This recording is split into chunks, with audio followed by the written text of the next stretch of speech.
Om Asmatgurubhyo Namaha. Jai Srimanarayana. Badri Gari can start. Shloka 33. Chapter 18. Moksha Sannyasa Yogaha. Sloka 33.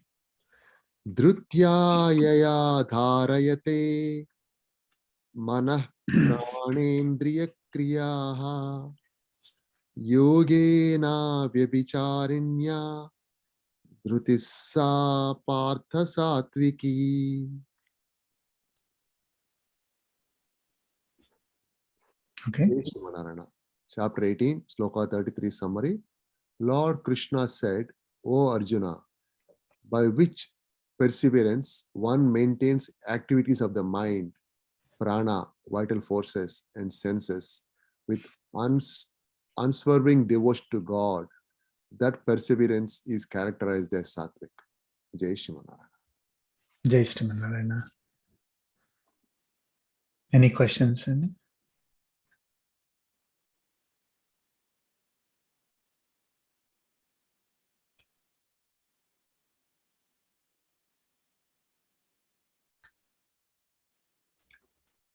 No? Okay. Straightforward.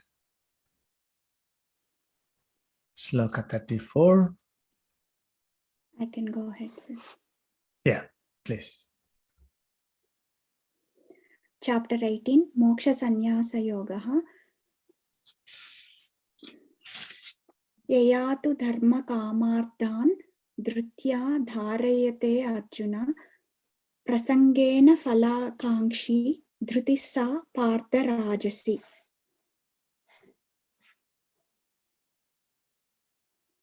Jai Srimanarayana. Chapter 18, Sloka 34 summary. Lord Krishna said, but O Arjuna, by which perseverance one who longs for fruits maintains righteous path, satisfies desires and pursues wealth with intense attachment, that perseverance is characterized as Rajasika. Jai Srimanarayana. Jai Srimanarayana.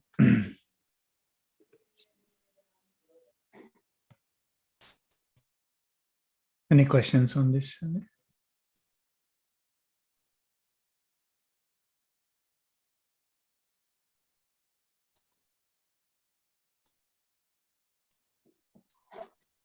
When here he's following the righteous path, right? I mean, he's following the righteous path, but only for satisfying desires and pursuing wealth. Right. I think Attachment.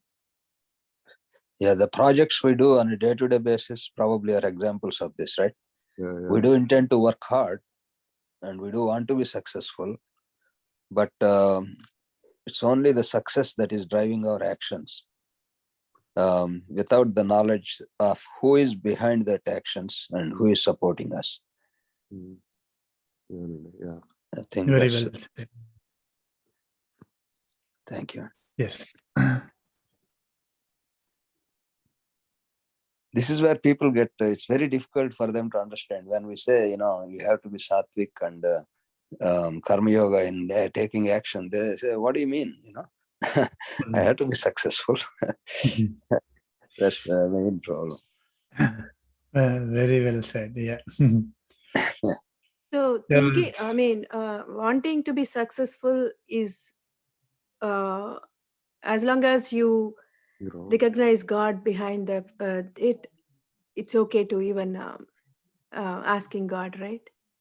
I mean, we should not be asking, able to, like you are performing the duty with a spruha, then it's. we should be able to take both success and failure in the same manner after doing yours.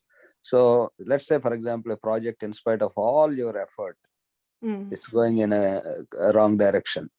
So somebody is not doing their job, people are not cooperating, whatever you call politics. So once we perform our duty without fail, then we should be in a position to say, I did whatever I did, and I'm going to accept the result. That's all. Yeah. But you look for success, right? That's what you'll go with. Your goal post, you have a goal post, right? I mean, that's pretty much, right? I think as long as you go with open eyes that this is not, even though it's success or yes, I agree, right? If it takes a turn around or whatever happens, but still, but it's the key thing is either success or failure. Sometimes it might fail. Is everything is basically because of, it's not just because of your effort or team's effort, right? There's a big force behind this is Bhagwan. Correct. Yes. There is I mean, it came up before also. Yeah. Phalakangshi and aphalakangshi. Mhm. So that's the difference between a sattvic and rajasic.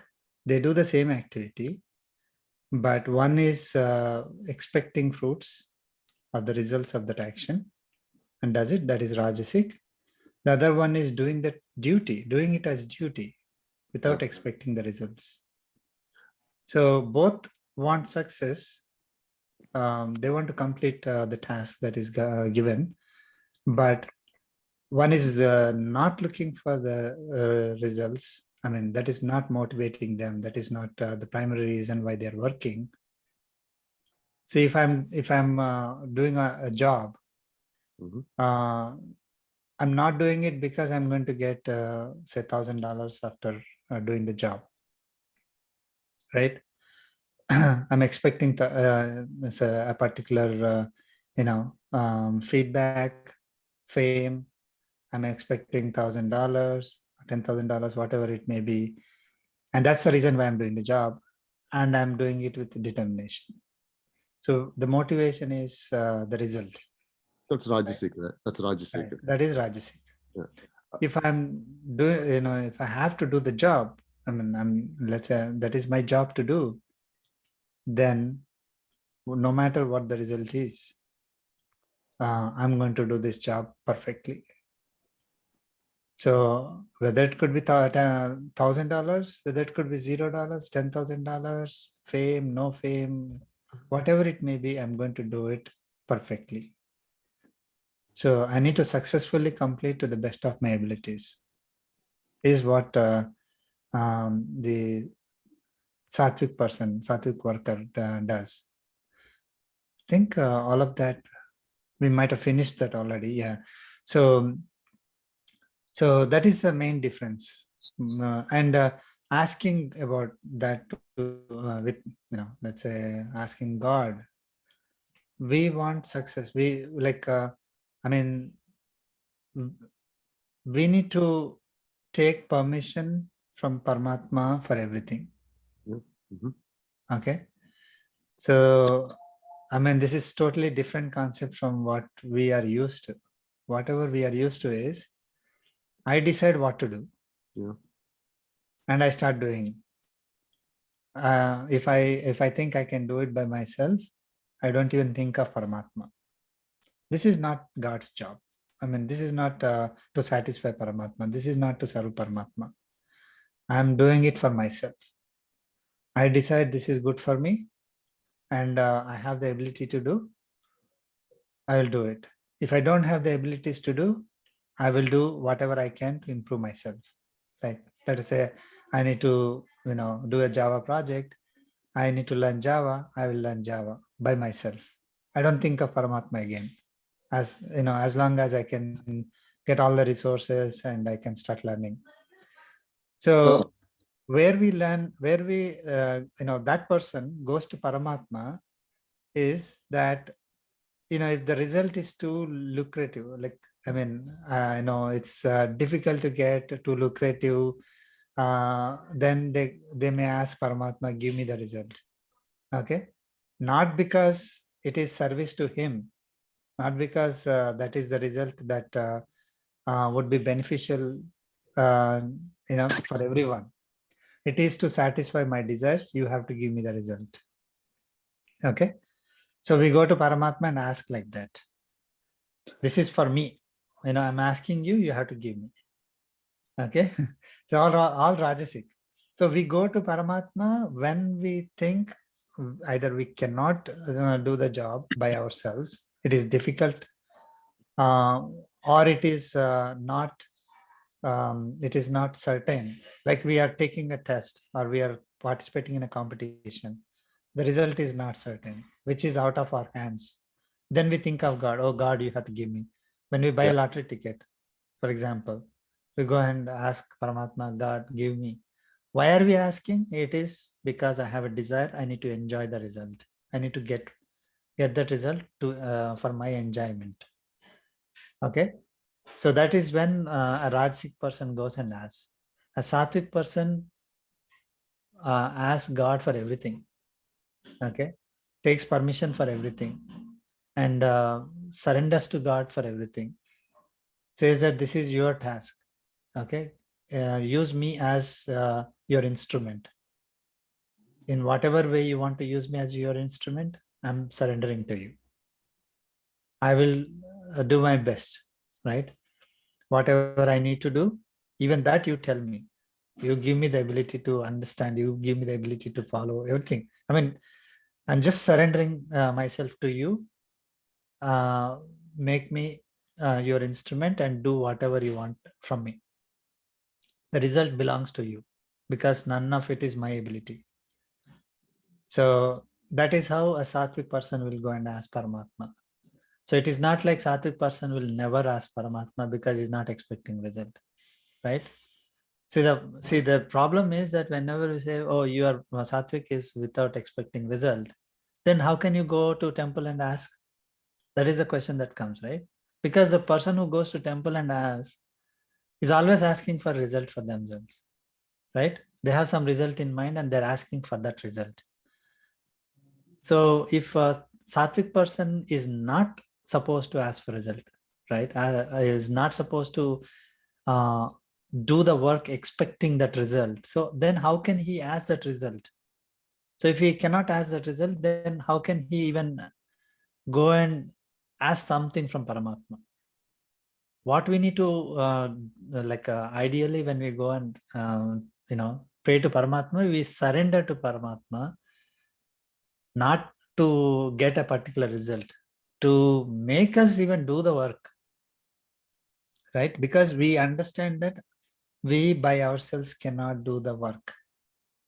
We need his support. Rajasic person thinks they can do everything by themselves and they just need a little push from Paramatma wherever I'm lacking something, right? So that is like I have everything. I'm not surrendering to you. I have like say 70%, 90% of what is needed to do the task. But the remaining, I cannot do by myself. I need you to do that for me. Sattvic will never do that. Sattvic will say 100% is yours. So when 100% is Paramatma's, then how can you not go and surrender to Paramatma and ask the Paramatma support, right? So actually Sattvic person will every day ask. Rajasic person will ask only sometimes. Sattvic person will ask even for small things also. I'm doing this. I'm going to, let's say, I'm going to watch a game. Okay. So Sattvic person will even mention that to Paramatma. It need not be going to temple and asking. They internally say that, oh God, I'm going to watch a game. Give me that ability to go and watch a game. Okay. And whatever happens, always, attributed to Paramatma only. So the Rajasic person will never ask something like, oh, God, I'm going to watch a game. Give me the ability to watch a game. Because they're only interested in the result. And if they're going there to just enjoy, right? God will not even come into picture at all, because God is only coming into picture only when they want a particular result. Sattvic person doesn't look for a result. They don't do anything expecting a particular result. They do it because they have to do it as their duty.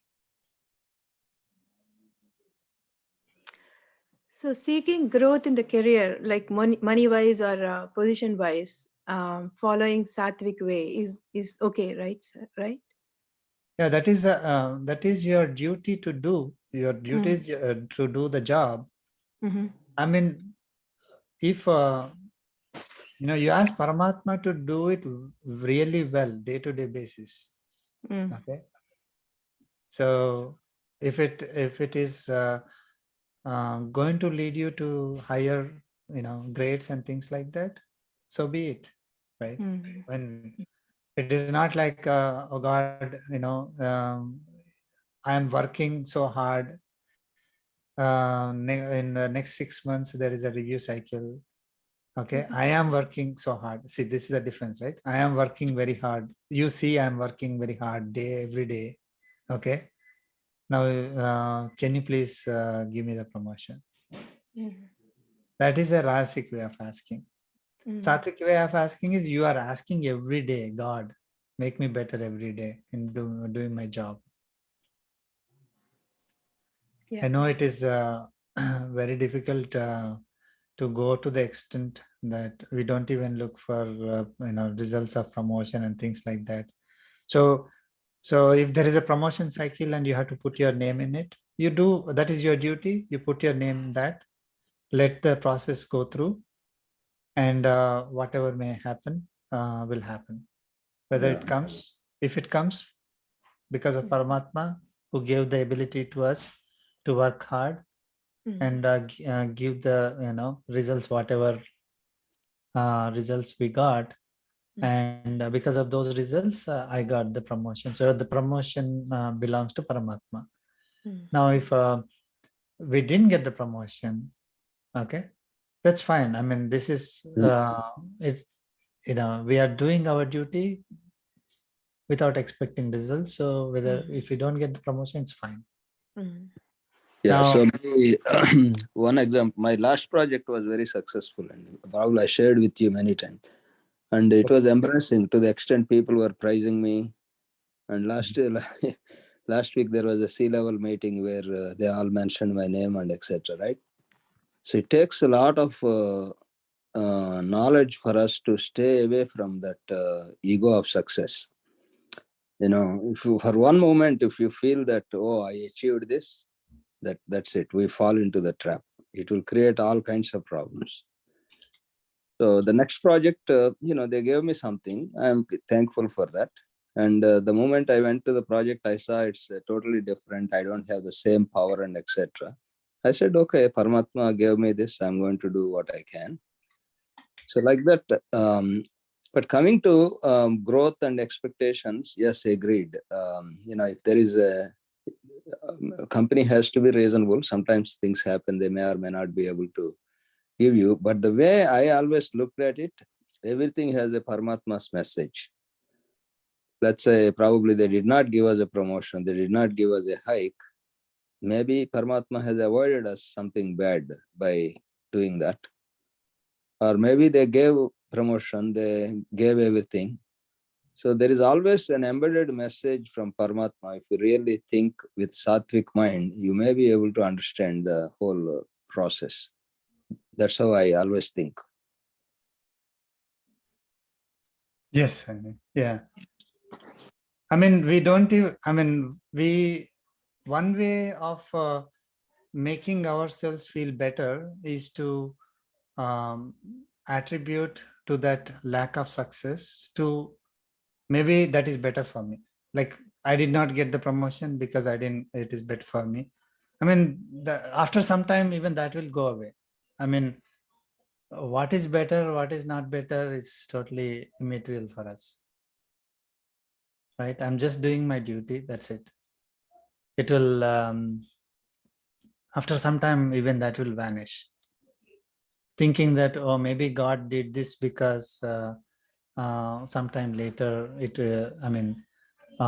maybe I would have faced some problems if I got the promotion. Like the other day, so we purchased a lottery ticket and it was like $1 billion, something like that. And after purchasing that, I thought, okay, if really we get the $1 billion, just imagine for 5-10 minutes how that life is going to be. It was so horrible. Yeah. So to even think what will happen if I get $1 billion. Oh yeah, it's a big mess. Okay, so then I said, oh my God, I mean, I don't know whether I want this lottery or not. I know, of course, there are a lot of good things that we can do with money, but there are so many things that will that are going to happen, which will not be in our hands. So maybe it's a good thing that I did not get the lottery. So I will think after I really want the lottery ticket. I win the lottery, but when I don't win the lottery, I'll think God did something good for me because I cannot handle that $1 billion. I'll be ruined. So that is what we think. But Just quick, after some time, even that will go away. I mean, we just accept whatever it is without even attributing that, oh, whatever I did not get is going to be successful for me, because that success failure will go away completely. so a quick question, and buying lottery ticket is against dharma, right? We are not supposed to be buying lottery tickets and that kind of thing based on our scriptures. It is debatable.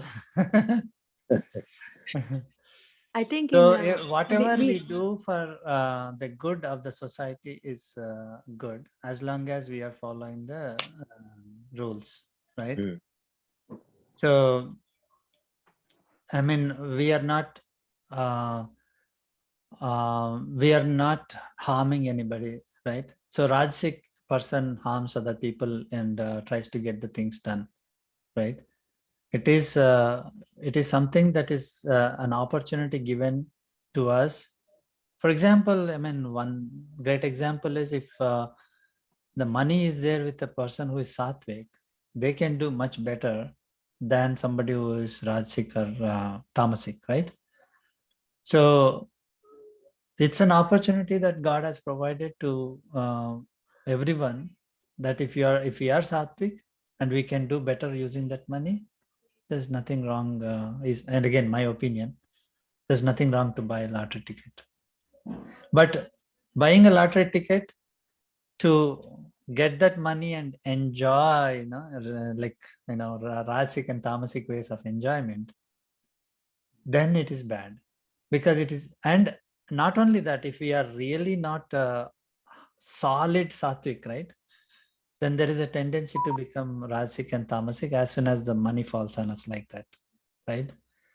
So it is very important that we need to, like, if we are not able to handle that kind of a money, and likely that the money is going to make us ruin ourselves, then don't buy the ticket.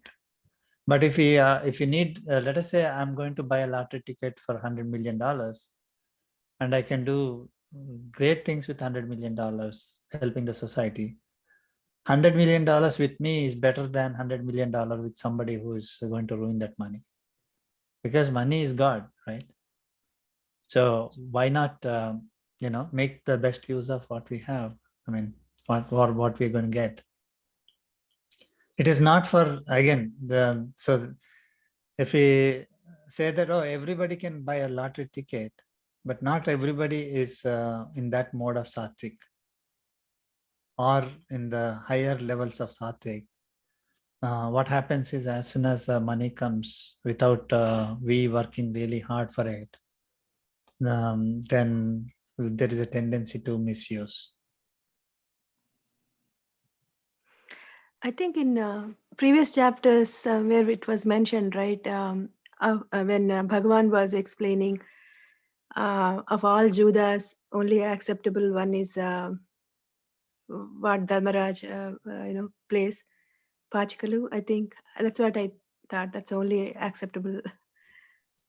No, they had for Kshatriya Dharma, they have that rule. I mean, there are some of these rules which are like contemporary rules at that moment, right? Generally followed, but so they can, for the sake of unity between different kingdoms. I don't know what's the reasons for that came up, But it was not supposed to be played with brothers and wives and things like that. I mean, that was adharma. Right. Yeah. So you could, they can play again. This is exactly where so we can buy the lottery ticket, but for not to use it, not to spend that money Misuse, for yeah. exactly for our sensory pleasures and all that. And same way they allowed that dice game between two kings, but not to not to use it to do adharma. Okay, it was, if it is for entertainment, see, that's where it is like if whatever activity we do it as service to Paramatma, and it is his task. When it becomes his task, right, then there is no question of misusing that, whatever is the, like whatever we are doing, either in the process or the result, misusing that to harm anybody. Okay, make other people suffer, because Paramatma loves everyone. He doesn't want to see anybody being hurt. Okay, so anybody being hurt in the sense that if the person didn't do any crime, for example, of course, so if the person did not do any adharma, then there is that person should never be hurt. Okay, so in this particular case, they were using that dice game for adharma, so it is not correct. So same with lottery ticket, if you get the money, use it for dharmic reasons, right? So dharma, artha, kama, moksha, right? Dharma and artha should be put together. Kama and moksha to be put together. Dharma, artha, kama, mokshas are the purusharthas, right? So that is the end goals of all of us. So then artha is there in that, but the artha should be earned using dharmic reason, spent for dharmic dharmic causes. And kama should be there. Kama should be attached to moksha. We need to seek moksha and do all activities for to satisfy that kama. That is fine. So earning money and having desires is also one of our goals, as long as those two are associated properly. That money is associated with the dharma, and kama is the desire is associated with moksha. It cannot be the other way. It cannot be that artha and kama should go together. Then that's a problem. So to satisfy the desires, I'm earning money or spending money to satisfy the desire. So that is, or I have a desire to earn money. So all these are not acceptable. They should not be our goals. So one should understand what is our, when we say that you can have money, you can have desires, but there's a condition there. But we are not really earning there, right, sir? I mean, it's kind of easy money. You are putting some and you are taking others. Yeah, I mean, if we are, again, it's not suggested that we have to buy lottery ticket. And I know. Yeah, always, I understand. We have to always pray to God to give me the lottery money. I know. See, first of all, I'm just saying that it is, if we say we are buying a lottery ticket, we have to have that. That is one way of earning money. See that way, right? If I am doing the job, it is one way of earning money. And when I'm buying the lottery ticket, I'm doing it as service to God. I'm going to spend the money for sattvic dharmic reasons. As long as that is fine, that is guaranteed. I mean, that's firm, then no problem. Again, as I said, it is very difficult. So it's Yeah. better not to, Mhm. ordinary people not to buy that, not to get Mhm. into that. Mhm. Yeah. See, it is going into a bar, a kind of thing. And then if, say, I mean, all the food and drinks and everything all around, and if I don't have the firm conviction, mind, determination, dhruti, then it is very likely that I'll be distracted if I go there, right? I mean, so if I have Rajasic or Tamasic tendencies, I'll be disturbed. Okay, so it's better not to even enter that. That's what is there in second chapter. Okay, so if we are, if we are in the Sthita Prajna level 4, yeah, no problem. I mean, the person, no matter what happens, they're all they're not going to be disturbed. They're always happy with their Atma and all that. Now, yeah, so that was a slight distraction. So, yeah, if you are, I mean, it's typically anybody will buy a lottery ticket thinking that this money I'm going to enjoy. If that is the reason somebody is buying a lottery ticket, they should never buy. If they're buying a lottery ticket for a particular dharmic reason and say as a service to God, I'm going to use all that money for dharmic purposes only, for the benefit of the society, then no harm in buying. But of course, it is 1 in 300 million or something like that chances to get the win the lottery. So, I mean, again, don't pray to God saying that, oh, I need to get the lottery and you have to make me again win the lottery and I need to enjoy, So that is all Rajasic. So if I'm buying the lottery ticket, seek permission from Paramatma, buy the lottery ticket, put it in at his feet. Whether lottery comes or not doesn't matter. If that is, I mean, that is the kind of sthita prajnata we have, then of course it's one way of earning money. That's for the benefit of the society. So no problem. It's a tricky subject, but Yeah. since Okay. it came up. Right. Thank you, sir.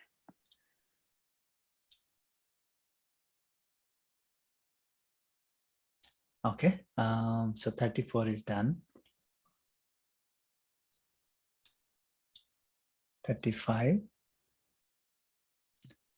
I can go. Sure.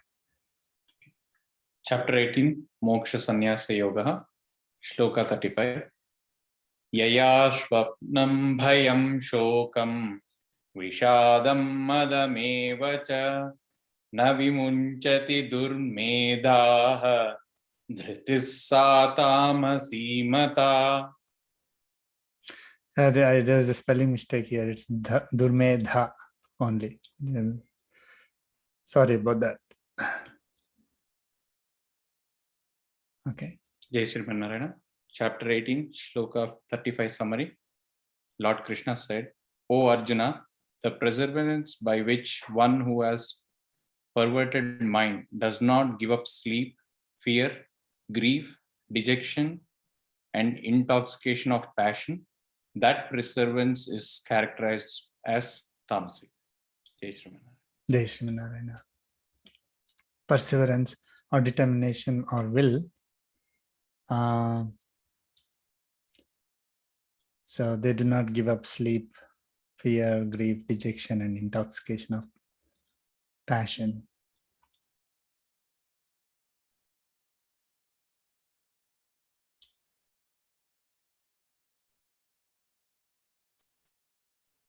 Okay. Any questions on this one?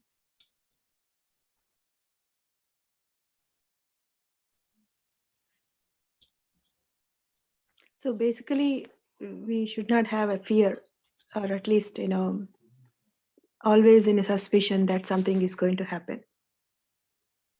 Right? I mean, yeah, no yeah. fear. Yeah. So Bhagavad Gita, if you really follow all these practices, Mm. then it gives us tremendous happiness, right? Mhm. So all the fears will go away, and fear of failure, fear of losing something, fear of dying, fear of sickness, all kinds of fears. Fear that somebody is going to not like us. Yeah, that's true. Fear, again, what will happen tomorrow is like a lack of fear of failures. So, I mean, we do our duty. Whatever happens, happens. So then the fear all will go away. It also removes a lot of confusion, right? Should I do this or not? Should I do that or not? That kind of confusions will go away. So that is not fear, but that confusion also causes trouble for us. I mean, we lose happiness because we are confused. We don't know what to do. There are multiple options. We don't know what to do. I mean, if we go to the basics and ask ourselves, what is our duty? What is our dharma? See, for example, buying a lottery ticket or not. Just I'm sorry to go back. I mean, if I say, should I buy it or not? If it is not my duty to buy, then why should I buy? So I'm not going to buy. I'm not going to buy, and I'm not going to repent for not buying. Like somebody else buys and they get $1 million, then I start repenting. Oh, I should have bought it. I will not. I mean, it was not my duty. I didn't do it. Okay. Somebody else, it was somebody else's duty. They did it and they got it. Fine, no problem. There is no concept. I mean, there won't be any jealousy anymore. So no comparison with anybody. Like I did it, I did not get the result. Somebody else did it, they got the result. Why? And all those questions will go away. Did they cheat? Did they not cheat? And all those things will become immaterial for us. We do our duty, we look for our result. I know it is like too much sattvic simplification. In the real world, it is not that easy, right? So, but if you go to that level, that let's say two people did a project, one person, both of them are up for promotion. One person gets a promotion, other person doesn't. Then there is a thinking in that person, the second person who didn't get it. They will think that why I did not get what this person did. The manager was biased, and all those kinds of questions, and hatred towards other people or jealousy towards other people, all that will come. Now, if I'm sattvic, I did my duty. I didn't do it because I'm expecting the promotion. So then whether I get a promotion or not, it becomes immaterial for me.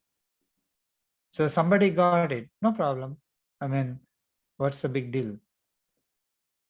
So then one more thing is, what is more important for us? Are we if $1,000 is it important for us to have $1,000 on the table, or not having 1,000 points of karmic bondage? If I'm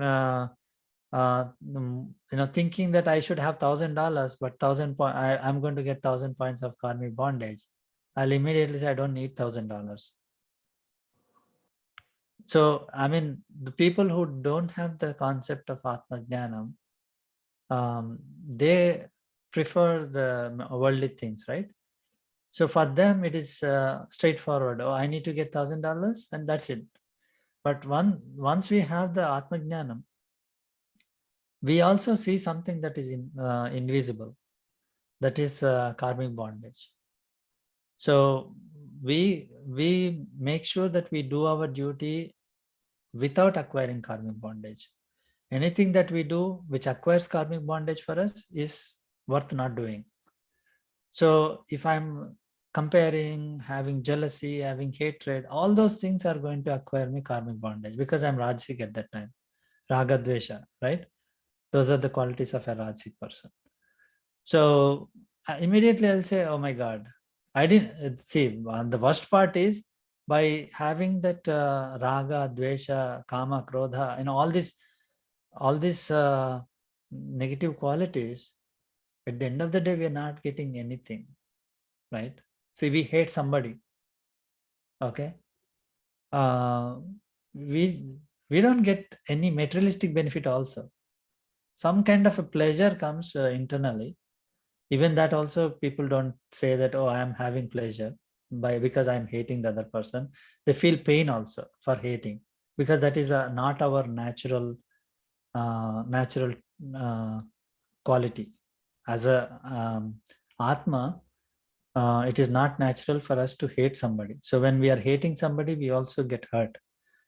But we still want to hate that person because they did something. No, I didn't get $1,000. They got $1,000. They did something, for example. So that hatred doesn't get me that $1,000. On top of it, gives me more karmic bondage. Immediately, as soon as I realize that, then I'll say, it's not worth. It's not worth it. Let's not hate. Let's move on. Coming to hating others, right, sir? Okay, in my perspective, say other person is not according to dharma or my dharma.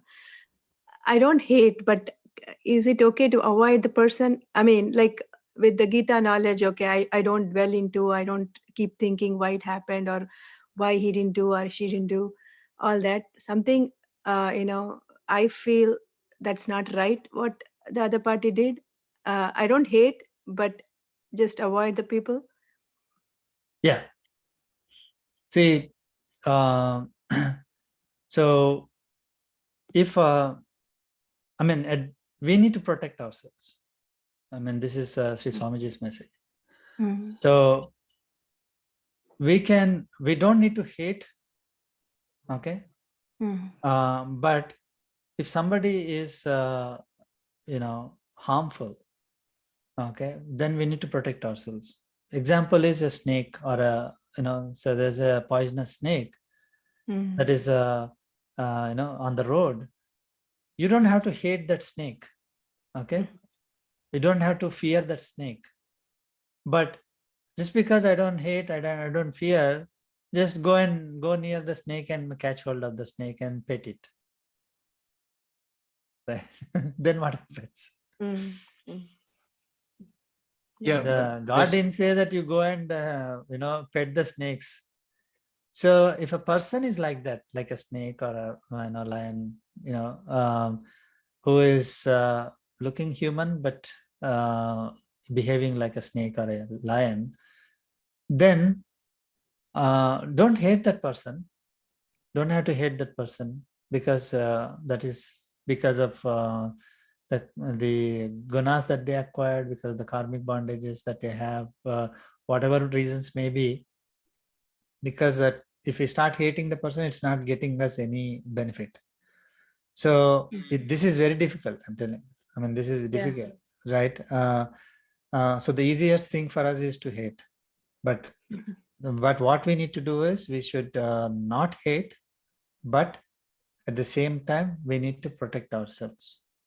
We should not be hurt by that person to the extent that we cannot survive. We cannot survive in the sense we cannot do our duties anymore and things like that. If we are having difficulties, then we need to. But see, most of the times it is our ego also, which comes into picture. I think might have repeated this one. So it is our ego that gets hurt, and we think that, oh, we need to we need to fight with that person or argue with that person or be away from that person or somehow hurt that person, all that. So we need to check. I mean, is it my ego? Because of Mm. that, I'm acting all these things. If somebody said something and I didn't like it, is that because I had an expectation and I didn't like it and it hurt my ego? Mhm. If I had the expectation to start with, I'm not sattvic. So I'm having difficulty. I'm having a problem myself, not that person. Mhm. So if I'm sattvic, I don't. I will be able to take that criticism without any problem. So Lord Krishna said, right? Criticism or praise, take it equally. Mhm. You will take it equally because we are not expecting the result. We are not expecting that person to praise, and that person is now criticizing. Now, then if I am not expecting anything, and I hear the criticism, now the criticism is on the result. I'm not responsible for the result. Who is responsible for the result? Paramatma.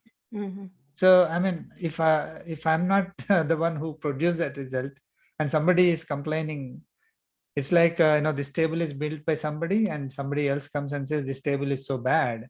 Why should I get hurt? Right? Mhm. I mean, we get hurt because I think that I did it, and that person is not liking it because he hates me, or unnecessarily he's complaining about it. Mhm. I mean, all that. So all that will become like noise for us. It's extra noise. We should be able to remove that noise from our life. Okay. So if I'm if I hear somebody complaining about my work, okay, my work, my results, whatever it is, then it is noise. Mhm. Just simple noise. So as good as you don't understand that language even.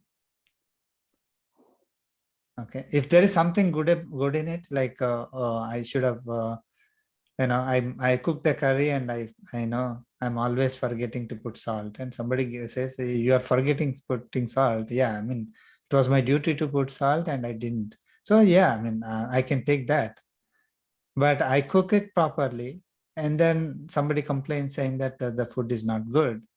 Then I it's just noise for me. So I do a project properly and didn't go according to someone else's expectation, and things,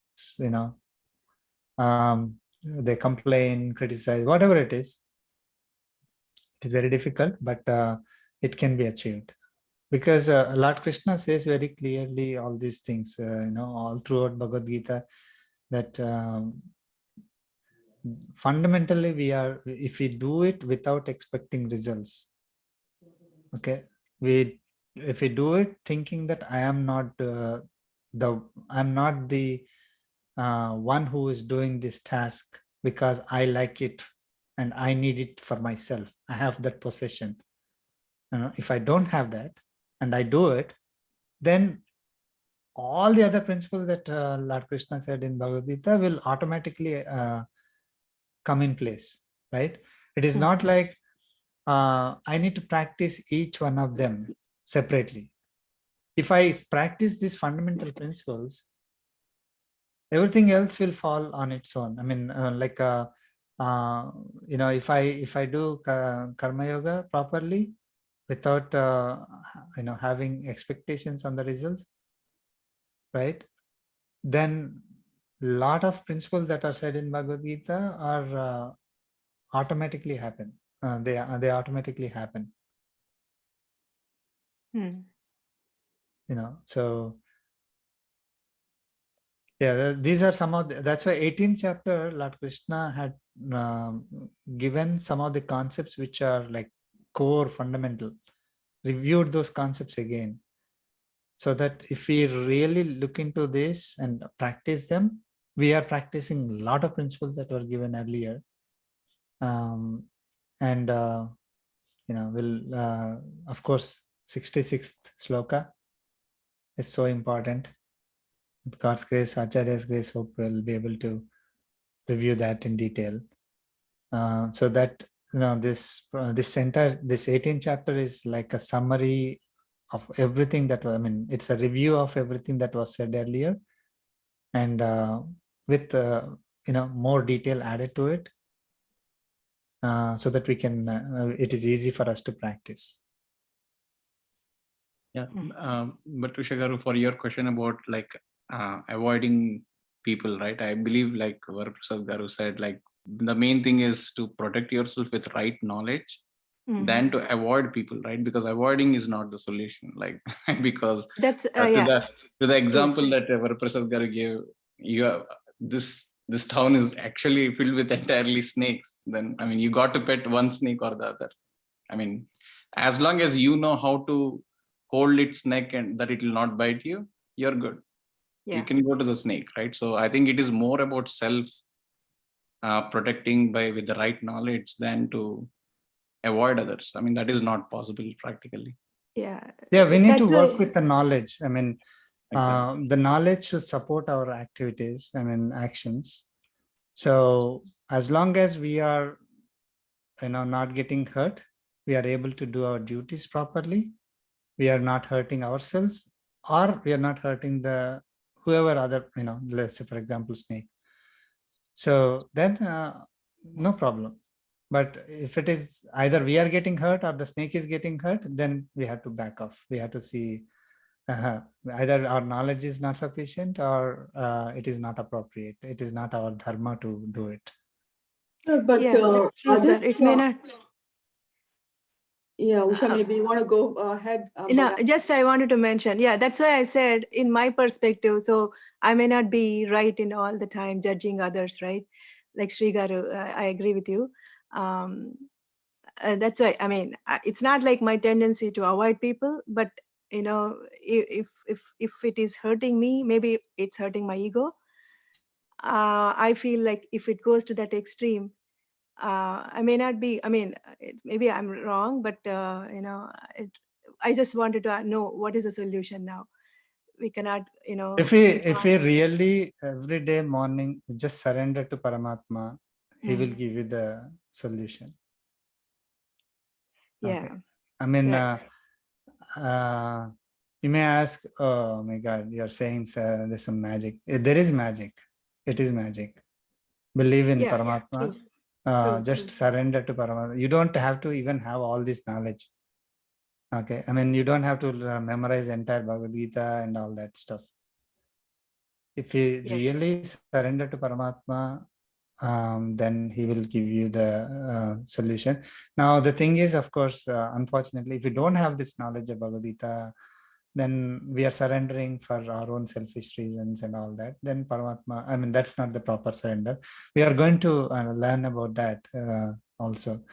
So if we really surrender to Paramatma, then he will show the way for us.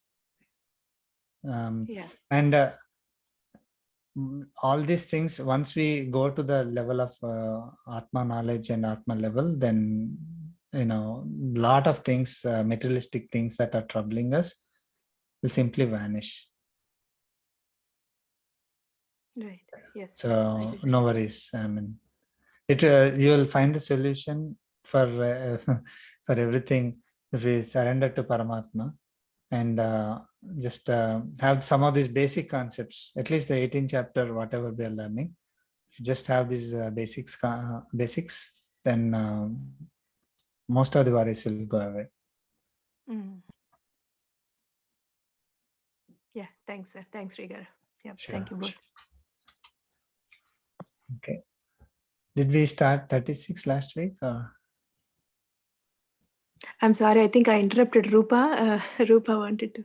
Rupa, I think. Yeah, Rupa ji, yeah. No, we did not. No, it's okay. We don't want to drag us too much, right? We can just on the lane. But but still, I just wanted to put this.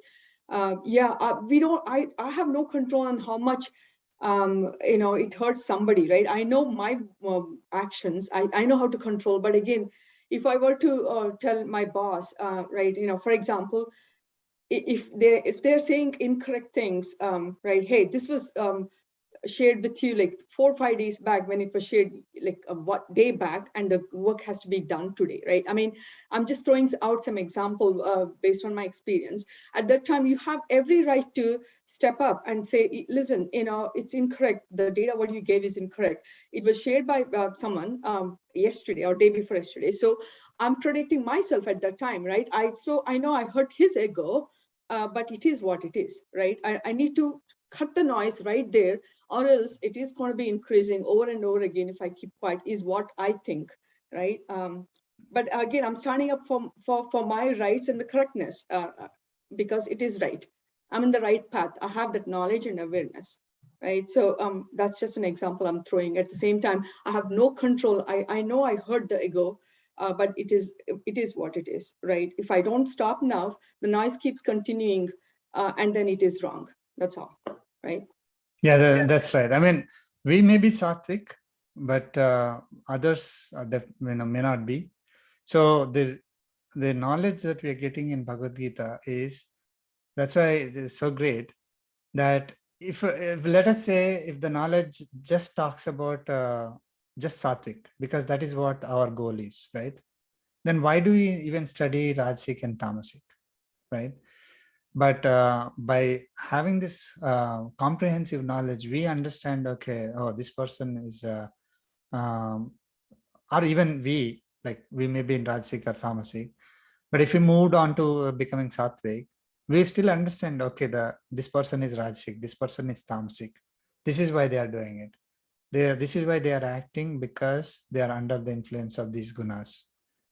So then it becomes clear to us. Otherwise, it will be like totally, again, we don't know why this person is acting like this and all that. So we will be able to analyze a person, situation, any person or situation using this knowledge of Bhagavad Gita.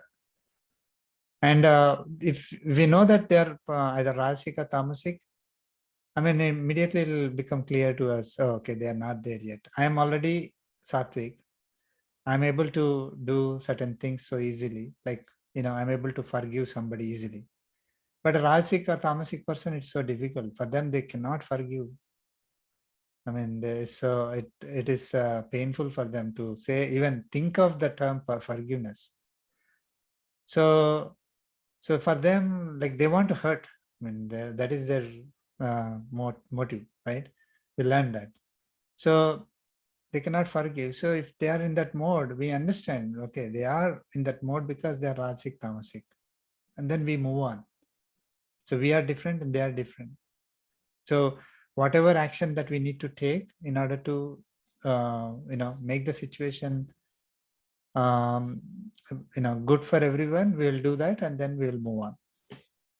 And more also, I figured out, right, sir, so if somebody is doing that to someone, it is only their insecurity, right? They know that they're not strong at that. So that's how I felt. So if somebody's questioning my work, I always struggle with this, right? It is a mundane life where, only woman in that area and only brown, right? It is the fight I do every single day. And then I noticed in a long term, when they are putting me down, they're only insecure of their work, but now I'm confident that I'm doing what I'm comfortable and confidence, that conviction, I go with conviction each time. So I think it works out. But I've learned to stand up, sir, because otherwise they walked on me literally every time, right? So right. I mean, this is where you understand the situation and you need to protect yourself. And pray to God to give you the ability to handle that situation in the way it is appropriate. Because if you think, oh, I can do it by myself, it's not going to work. So we have to pray to Paramatma to say that, okay, this is a situation, give me the ability to handle, then the solution will be there. Because we cannot control other people. We cannot control ourselves. How can we control other people? They, even if we try to tell something, they will not understand. So it is only up to Paramatma to make them understand, do and fix the problem, not for us. So we pray to Paramatma to Of course, for everything that we pray, but here in this particular case, these cases, right? We have to really pray to Paramatma to handle the situation, you know. Sorry, go ahead. No, I think to Rupaji's question, right? I mean, it's my personal experience, right? I mean, I think two things. Like Balaji, everyone say karma yoga, right? Once we start doing that, I mean, 2 years back I was different. Right? I mean, every day Mary say something to me, I used to feel bad. But nowadays, I'm just doing for the sake of God, right? I mean, I don't give anything to be him. Okay, fine. I mean, if you feel that doesn't feel good, that's okay, right? I mean, I'll just take it. And I mean, previously I used to ruin my day, pretty much day, week kind of a thing. And nowadays, every day I pray God every day morning. Okay, whatever I do, I'm for you only, right? And I Very do good. everything for the company, right? If someone says something, and that's first thing, right? Second thing is, yes, we should protect ourselves. If someone says, true about your question, right? I mean, oh, because I told you 3 days back. Yeah, I mean, there's nothing wrong in saying that. Okay, sir, I mean, maybe you didn't say. I mean, definitely, I did not get 3 days back. I just got it yesterday. Right? Move on, right? And I don't have any grudge on him. This is what it is, and it's up to you whether you want to leave it or take it, right? That's what I think. I mean, I changed the way I was kind of acting with my team and my manager kind of a thing. And nowadays, it doesn't pinch me. In the end of the day, I'm kind of off work. I don't even think about it, right? Pretty much. Very good, very good. I mean, this is wonderful. Helping me, sir. I mean, absolutely, right? Over the last 2 years, I was a different kind of man, trying to be, at least I'm trying to be. Yeah. And Very one good, more very important good. message from what you are saying, and Badri garu. One thing we have to realize is external environment, it is what it is. We can't change it. What we can do is we can improve the way we respond to the environment. And with what we are doing with Karma Yoga is that's exactly what it is. You know, we can't fix the manager, we can't fix others. But what we can do, we can learn how to react to a situation properly. Exactly. Yeah. Wonderful, wonderful.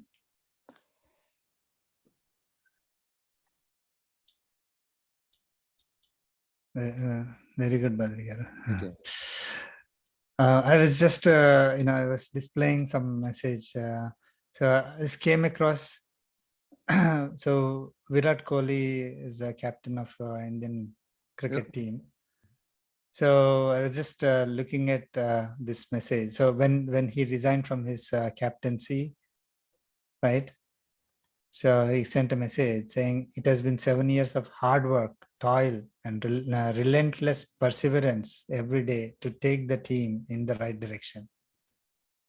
I have done the job with absolute honesty and left nothing out there. Everything has to come to a halt at some stage. And for me, as a test captain of India, it is now.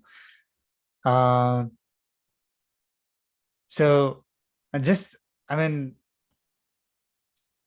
if, of course, to outside world, he has to say this, right?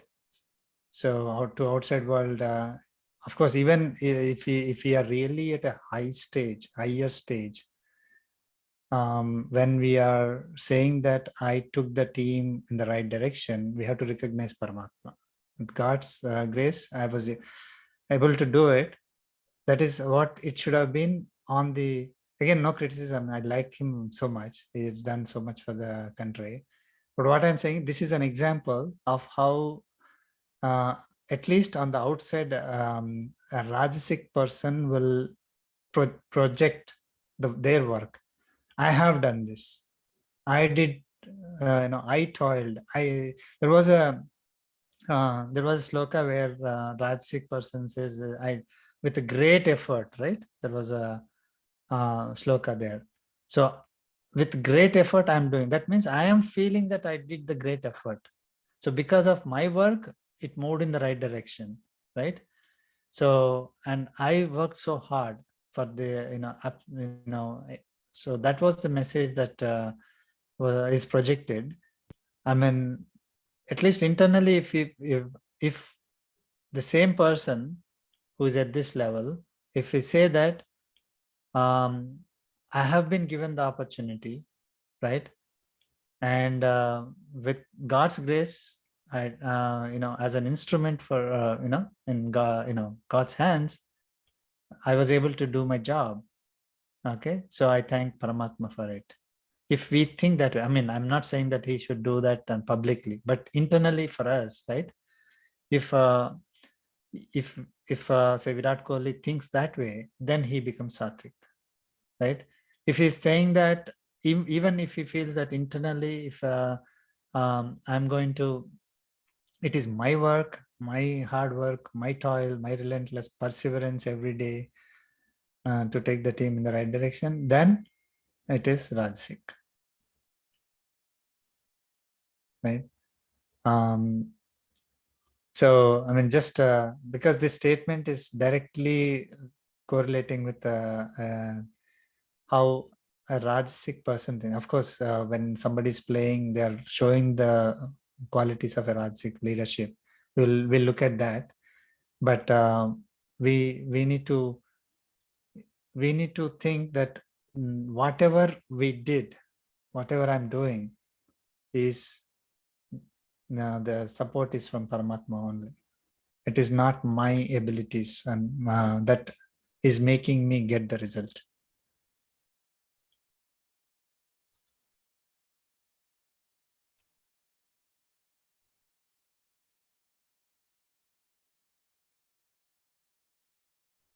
Okay. So I know we fall in the trap usually, like whenever something great happens. I mean, Balaji Garu is so sattvic that he immediately recognized somebody was praising him for the success of the project. He immediately felt like, oh my God, what's happening here? Because he believed that it was Paramatma who gave the ability and who it's Paramatma who gave the result. So why are these people praising me, right? So that is a pure sattvic thinking. But but usually what happens is when some people start praising, immediately, oh, I did a great job, right? I did a great job, and the result should belong to me. So anyway, I just wanted to point out the difference, right? We come across such things usually. I mean, again, I'm not saying that Virat Kohli should have put that here, right? Because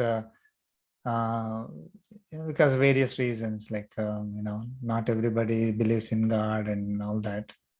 So he may have to put it this way to the outside world. Like even in our job situations, we don't start quoting God did everything and I didn't do anything. I mean, we may not quote that, but internally we have to feel it. Then it's okay. Yeah, so the other important thing and what I experienced, you see, a lot of my acquaintances, probably relatives, I know they are thinking I'm going into extremes in yoga and spirituality. Probably that means I'm not, focusing much on work. The interesting thing is, if anything, it's quite opposite. We are able to achieve results at work also. At the same time, keep our practice and satsang going. That's true, sir. I agree totally. Yeah. So often people misunderstand. Oh, this guy is almost spending all this time. So that may, that concept. When we actually experience it, and you will realize you are getting a lot of things done more than even before. Right. We are able to do a better job in a work on. Yep. Less distraction. Right. I mean, simple things are like the time that is getting wasted because of all the other noise is now gone. So that time is saved, right? So, and then we are focused more on what is our duty. We are not focused on the results that are coming. Usually duty is 10% and discussing about the results and thinking about the results is 90%. So if we just remove that 90% of the time that we spend on all the noise, if we just do 10% thoroughly, then we are still doing the same job as we did before. Now, because we have more time, because we're not spending that 90% on all the unnecessary things, even if we double our things, like make it 20%, we are doing much better than what we were doing earlier, and still have 80% of the time for other stuff. So, I mean, yeah, you're absolutely right. This gives clarity in terms of where I should spend my time, where should I focus, and unnecessary things I can just ignore, discard, and I don't have to. I will save a lot of time on that and move that time towards what I need to do.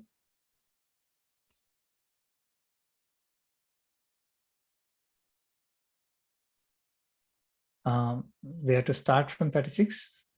Is it? Yes, and yeah, 36. Okay. Yeah. Thank you so much. Please type Good some. discussion. Thank you. Okay, so I'll start with prayer. Om Asmadgurubhyo Namaha. Krishno Rakshatu no Jagatraya Guruhu. Krishnam Namasyamyaham. Krishne Namarasatravo Vinihataha. Krishnaya Tasmai Namaha. Krishna Deva Samuthitam Jagadidam. Krishnasya Dasosmiham. Krishne Tishtati Sarvametadakhilam. He Krishna Samrakshamam. Jai Sriman Narayana. Start with the Sloka 36. Please chant. Sukham tvidanim trividham. Sukham Sukham tvidanim trividham Shrunu me bharatarshabha. Shrunu me Bharatarshava Bharatarshava Abhyasadramate yatra.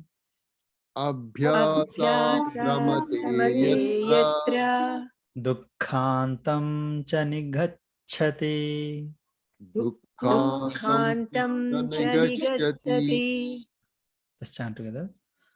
Sukham Sukham Tvidanim tvidanim trividham trividham Shrunu Shrunu me me Bharatarshava Bharatarshava Abhyasadramate Abhyasadramate yatra. yatra Dukkhantam cha Dukhantam cha nigacchati. nigacchati.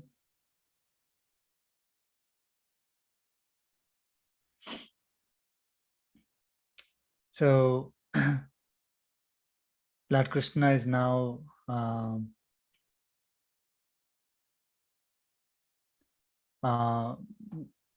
going to explain the threefold classification or division of happiness: Sattva, Rajas, and Tamas. Sattvic happiness, Rajasic happiness, and Tamasic happiness. So Lord Krishna is saying, Bharatarshava, O Arjuna, Shrunu, listen from me. Okay, Shrunu me Bharatarshava, listen from me. What is that he has to listen?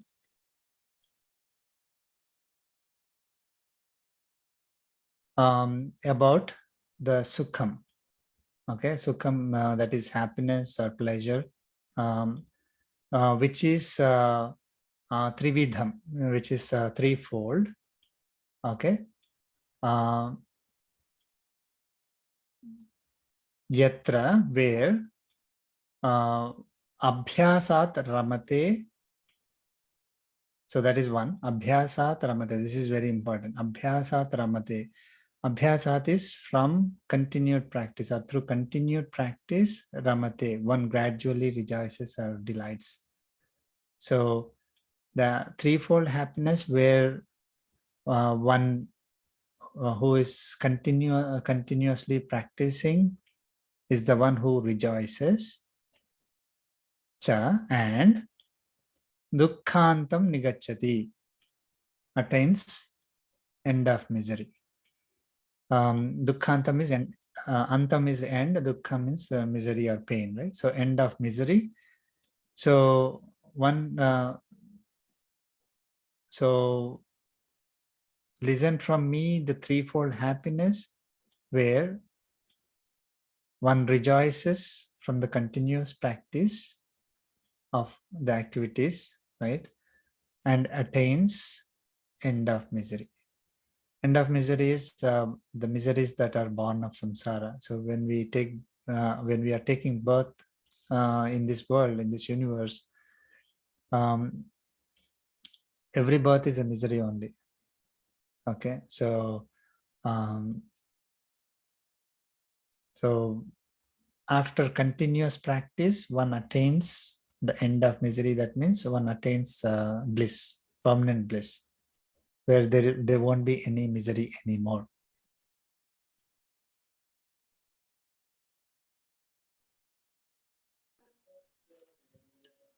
Right? Sir, he is saying practice. What we have to practice to get that one? Yeah. that is part of next lokas. Oh, okay. Thank you. I mean, yeah, we'll see what is that practice in next loka. Okay, so only after continued practice one reaches a stage of happiness where one finally attains end of misery. This is we need to remember from this particular sloka the misery that is born of samsara.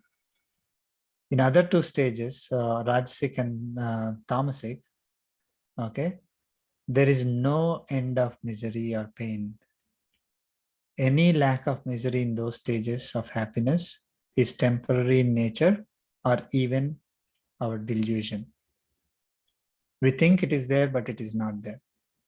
Okay, that is delusion. Delusion is we are not able to see it correctly. We see the opposite of it. Okay, so we may see it as happiness, but we are actually in misery. So that is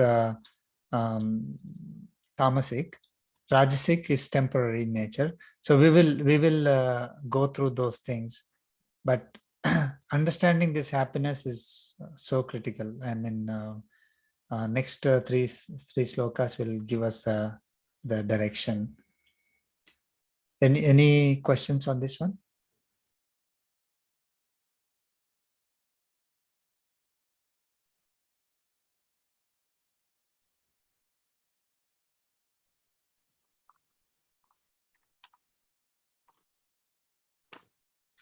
See, happiness typically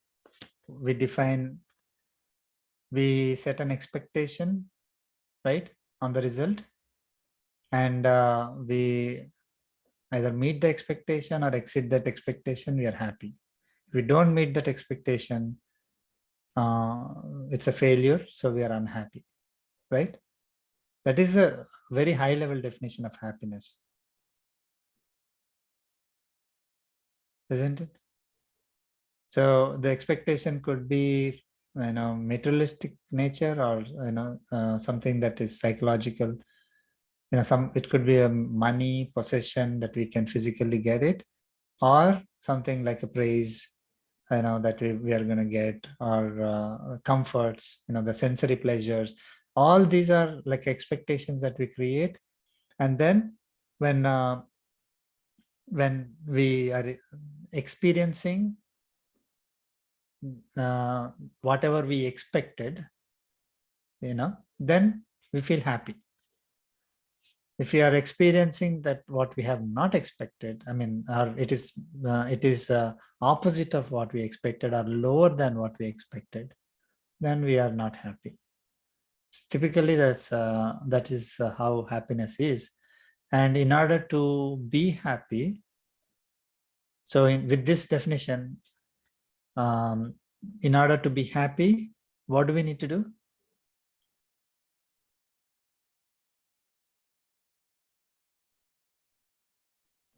Continuous practice. Continue practice. No, I mean, I'm talking about the regular definition of happiness, not about Bhagavad Gita. So you do a service. Everything you do is service to God. Oh, No, not Bhagavad Gita. Like, see, when do you feel happy? Generally, I mean, not talking about Bhagavad Gita. So Unusually, generally, something. I mean, and most of the In time it's your way, materialistic, yeah. or something what you what you wanted, something Yes. good happens. what you got, like that, right? You get that result. So, I mean, that is what happiness is. I mean, typically, I'm happy when what I wanted happened. Yeah. or I'm, my senses are satisfied, then I'm happy.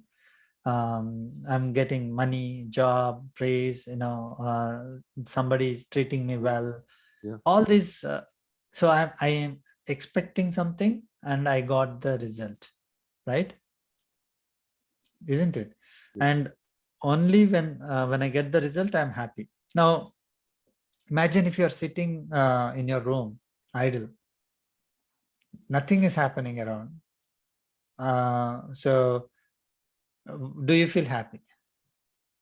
No. No, right? I mean, at that moment, nothing that you expected happened that moment. Yeah. So take it to a longer duration. Like you don't set any expectation, okay, on the result, and you define your happiness as the result meeting my expectation, the actual result meeting my expectations. Then what happens? There won't be any happiness, Mm. right? Could you repeat statement one more time? Could you repeat? Yeah. So if I don't have any expectation, Yes. Mhm. and my definition of happiness is only when the result meets expectation, Yes. then what happens? If I, let us say I get the Then there's no result, happiness. I did not have any expectation. Yeah. So I tend to be not happy. I mean, I don't Yeah. become either happy or unhappy, Unhappy. but my interest is only in happiness, right? Because I want to be happy. Yeah. I don't care unhappiness for a moment. Let us put that aside. But I want to be happy, or I want to be not unhappy. For both the things, I need to have a comparison between the what I expected and what I got, or what I felt, right? At every moment. So if I don't have that expectation upfront, then there is a problem, right? Isn't it? If I don't have that expectation, then when do I feel happy? Yeah. That's what we want to learn from. Right? Yeah. Confused, sir. Confused. We are still You don't confused, have Anand. expectations, but something happened. So let us say I'm going to give you an example, that same lottery ticket. Mhm. So, I mean, you could get $100 or you could get $1 million, $1 billion. So 3 options. Okay. And you have no expectations at all. 100 million or a billion. Okay. Absolutely no expectations. Okay. Not even inherently. Yeah. Say inherently in the sense that higher the value is better for me. So that is good for me. So I will be happy if I get higher. Even that is not there. Absolutely no expectation. Now, you get $100. How do you feel? Imagine. Same if you get $1 million lottery result or $1 billion lottery result. If my definition of happiness is I'll be happy when the result meets my expectation, and because I did not have any expectation, when I get the result, I'm No, not but happy. if you are true Satvik, then it shouldn't do anything to you, right? I mean, whether it is 100 or a million. Yeah, I mean, I'm not talking about Satvik, Rajasic, Oh, Tamasic. okay. I'm just general materialistic world. Generally, okay. It's a surprise to Let's me. keep Yeah, the Bhagavad Gita aside. I'm talking Oh, okay. about happiness. What is happiness definition? Okay. So if I'm not having that, typically happiness is when I get what I wanted. So if I didn't define what I wanted and I got a result, then it will become like, I don't, it doesn't affect me. I don't become happy, right? Mm-hmm. That's exactly, yeah. So I mean, if I got $1 million, I won't become happy because I didn't have any expectation. Mm. I may become even unhappy if I internally had an expect at that moment. Like most of the times, what happens is we tend to say that, oh, I'm going to be like so not expecting any results, I will do and all that. But when the result comes, immediately our mind changes. Yeah, some pinch. Yeah. So when $1 million lottery comes, immediately you'll think, oh, there was $1 billion also. Why I didn't get it? I should have got it. Okay. So it turned into unhappiness. Mhm. But if I had an expectation of $1,000 only, okay, but I get $1 million, then you can imagine how happy I'll be. If I had expectation of 1 million and I get $1 billion lottery, Mhm. then I'll be even more happy, Mhm. right? Mhm. So in the materialistic world, when with that definition of happiness, we always have to Increase the have an expectation first, expectation. Yeah. right? Mhm. Now the problem with that is that if I set an expectation that it is going to be $1 million, okay, and if I get 1,000, I'll be unhappy. If I get 0, I'll be unhappy. Mhm. Okay. Now I set an expectation for 1 million, thinking that it's good for me. I mean, I'll be fine. But as soon as my expectation is met, with luck, I will say that I should have got $1 billion. I would have been more happy. Right. So this having that expectation on the result is it is the basis for the definition of happiness in the materialistic world, but it is the root cause of all our problems. Mhm. Right. So that is the reason why, I mean, if you really go back and understand why Lord Krishna was saying that, not have expectations and you have to do the thing, because it is not just us who did the work. We went through that sloka, right? There are five hands involved in it. We are just one hand in that. So the result, we do not know how the result is going to be turning out to be, right? So in that case, our expectation, first of all, may not be met. Second is, we will have a confusion what to set the expectation to before the result occurs. Like, should I expect 1,000? Should I expect 1 million? Or should I expect 1 billion? Now, because we don't know, we tend to expect something that is arbitrary, okay, or which we think that we can achieve, right? And when we are not able to achieve, we are again sad. When we are able to achieve, we think that I should have set a higher expectation because I could have got that one. So I mean, this is the pitfalls of having the expectations. But if I don't have, I mean, in the conventional happiness, if I don't have these expectations, okay, I will the life becomes so dull. That is why that is why people kind of think, oh, I mean, we should have expectations, or they will have that vacuum. When they don't set the expectation, they'll have a vacuum. However, if we redefine our happiness coming from internally, right, then we will always be happy 24 hours a day, right? So we are not seeking somebody else's approval, some other result to trigger my happiness.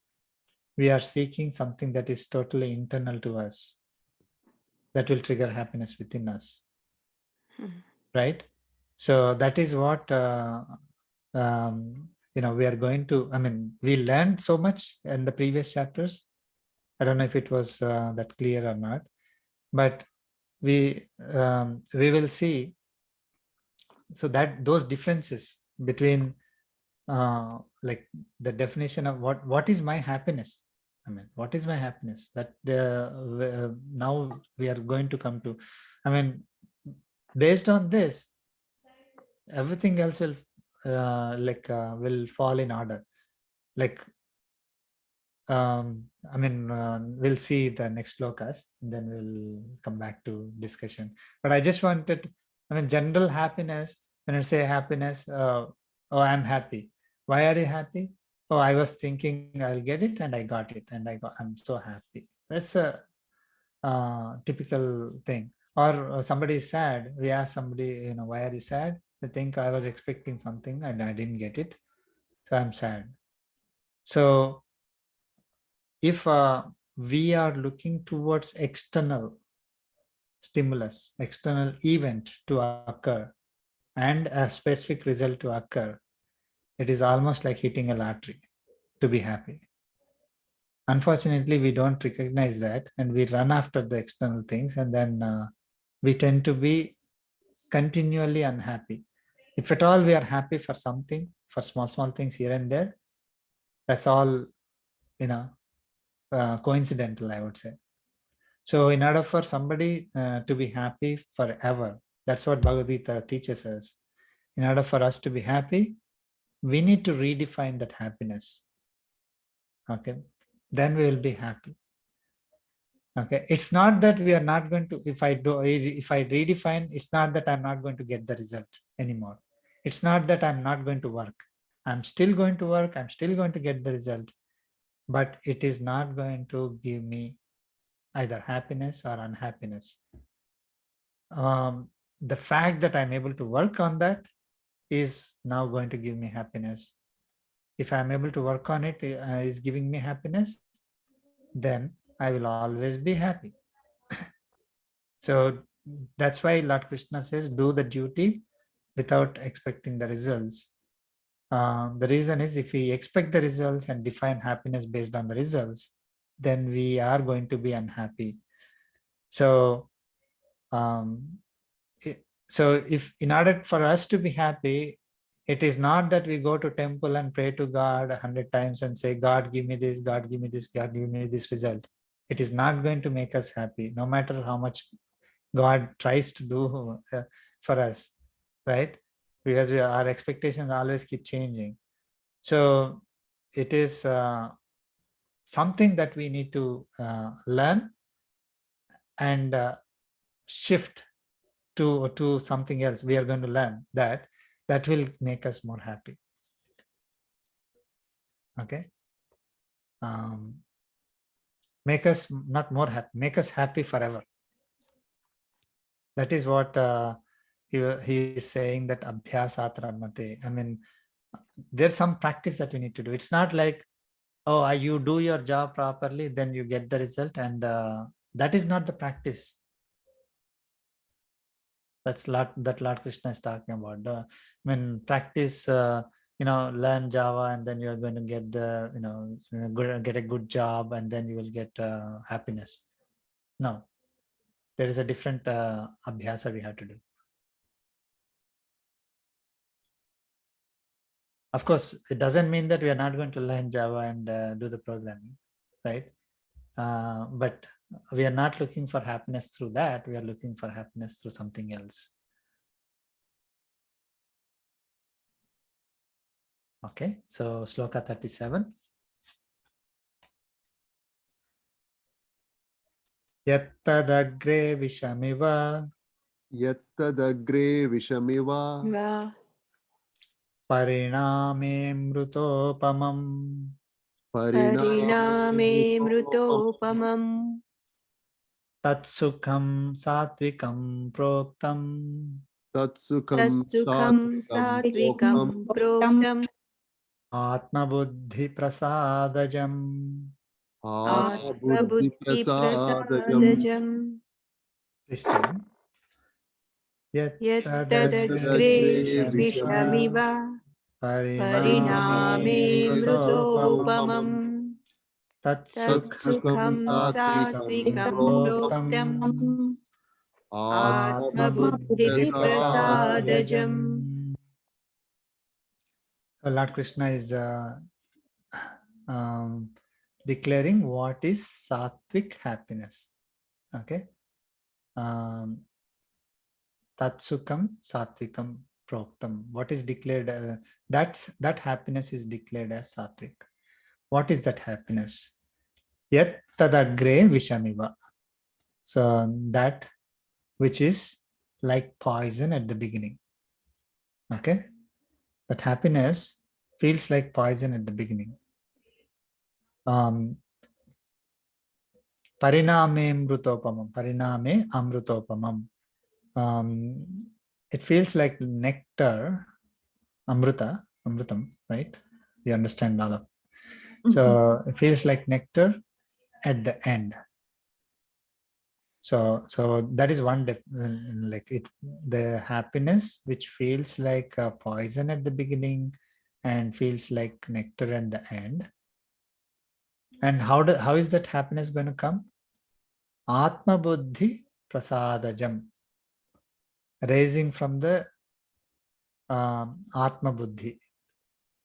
Atma buddhi prasada jam. So it says that is arising from or taking, is born from. Prasada means it is serene, tranquil, calm, undisturbed, peaceful mind, peaceful. That is prasada. Atma buddhi prasada means that is Atma buddhi which is undisturbed. So the happiness that is coming from the undisturbed state of Atma knowledge, happiness that comes from the undisturbed state of Atma knowledge is sattvic happiness.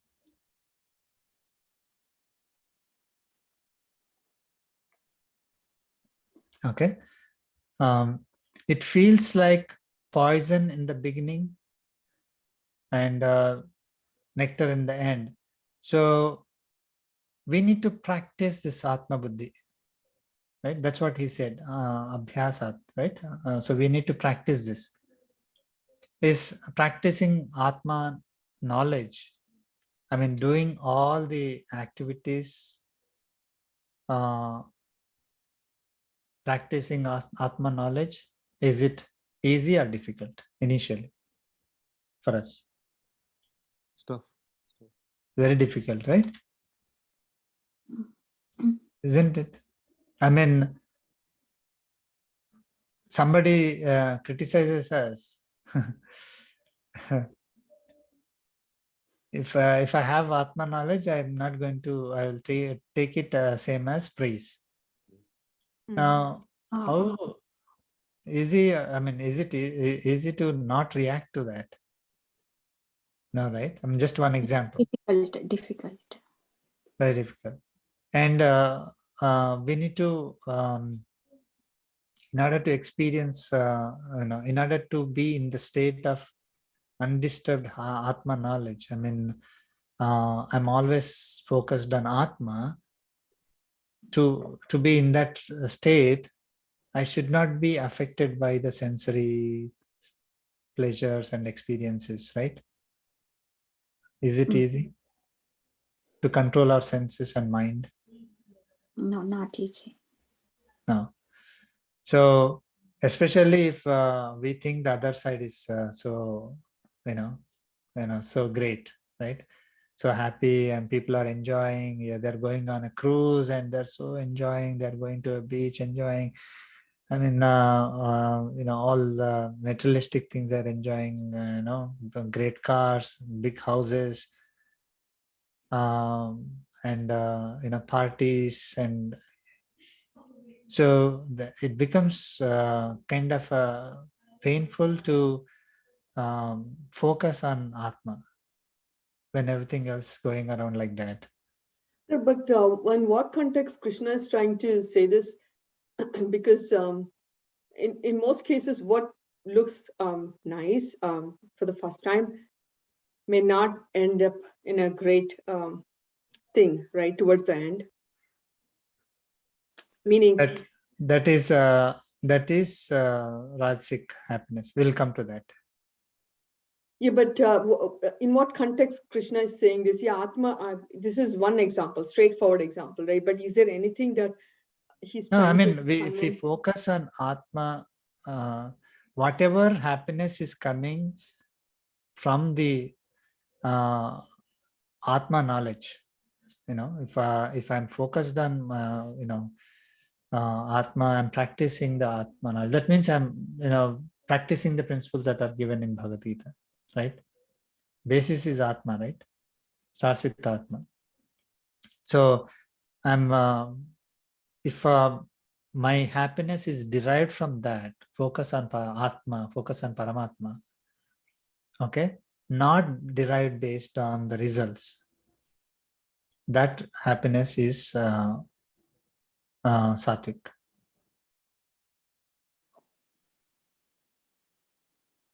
Got it? So this sattvic happiness gives us the best result, which is end of misery in the end. So when we are able to realize ourselves, self-realization, then we are always happy. We are in the state of happiness only, and with God's grace, it will even end our misery. We'll get the moksha, we'll get the liberation. Okay, so focusing on the happiness that comes out of my Atma knowledge. Okay, it derives from the Atma knowledge and practice of Atma knowledge in our day-to-day activities. Okay, with Atma knowledge, I'm doing the activity. Now, with Atma knowledge, I'm doing the activity means I'm going to differentiate between myself and my body. And the same, everywhere else. We have Atma and the bodies all around. And who is supporting Atma? Who is supporting these bodies? All that. So everything will be based on that Atma knowledge, right? So once I have this Atma knowledge and I start practicing whatever I'm doing, and if I'm doing those activities based on this Atma knowledge, from that, this sattvic, whatever happiness I get is called sattvic. This happiness is going to lead me to end of misery. That means it will lead me to liberation. It feels like nectar in the end. Sorry, sir. So he's saying it feels like poison in the beginning because of that abhyasa, because that practice is difficult. Yeah. Okay. Yeah, I mean, it is not easy to control our senses and mind. It is, mind is chanchala. So like Arjuna asked that question, and then it is not easy to just Focus things. focus on Atma when all these materialistic things are so enticing, right? Attracting. If that was not attracting, everybody would have been doing the Atma knowledge only, right? So only with practice, we will be able to get to a state where we have that happiness. I mean, so that happiness which feels like nectar.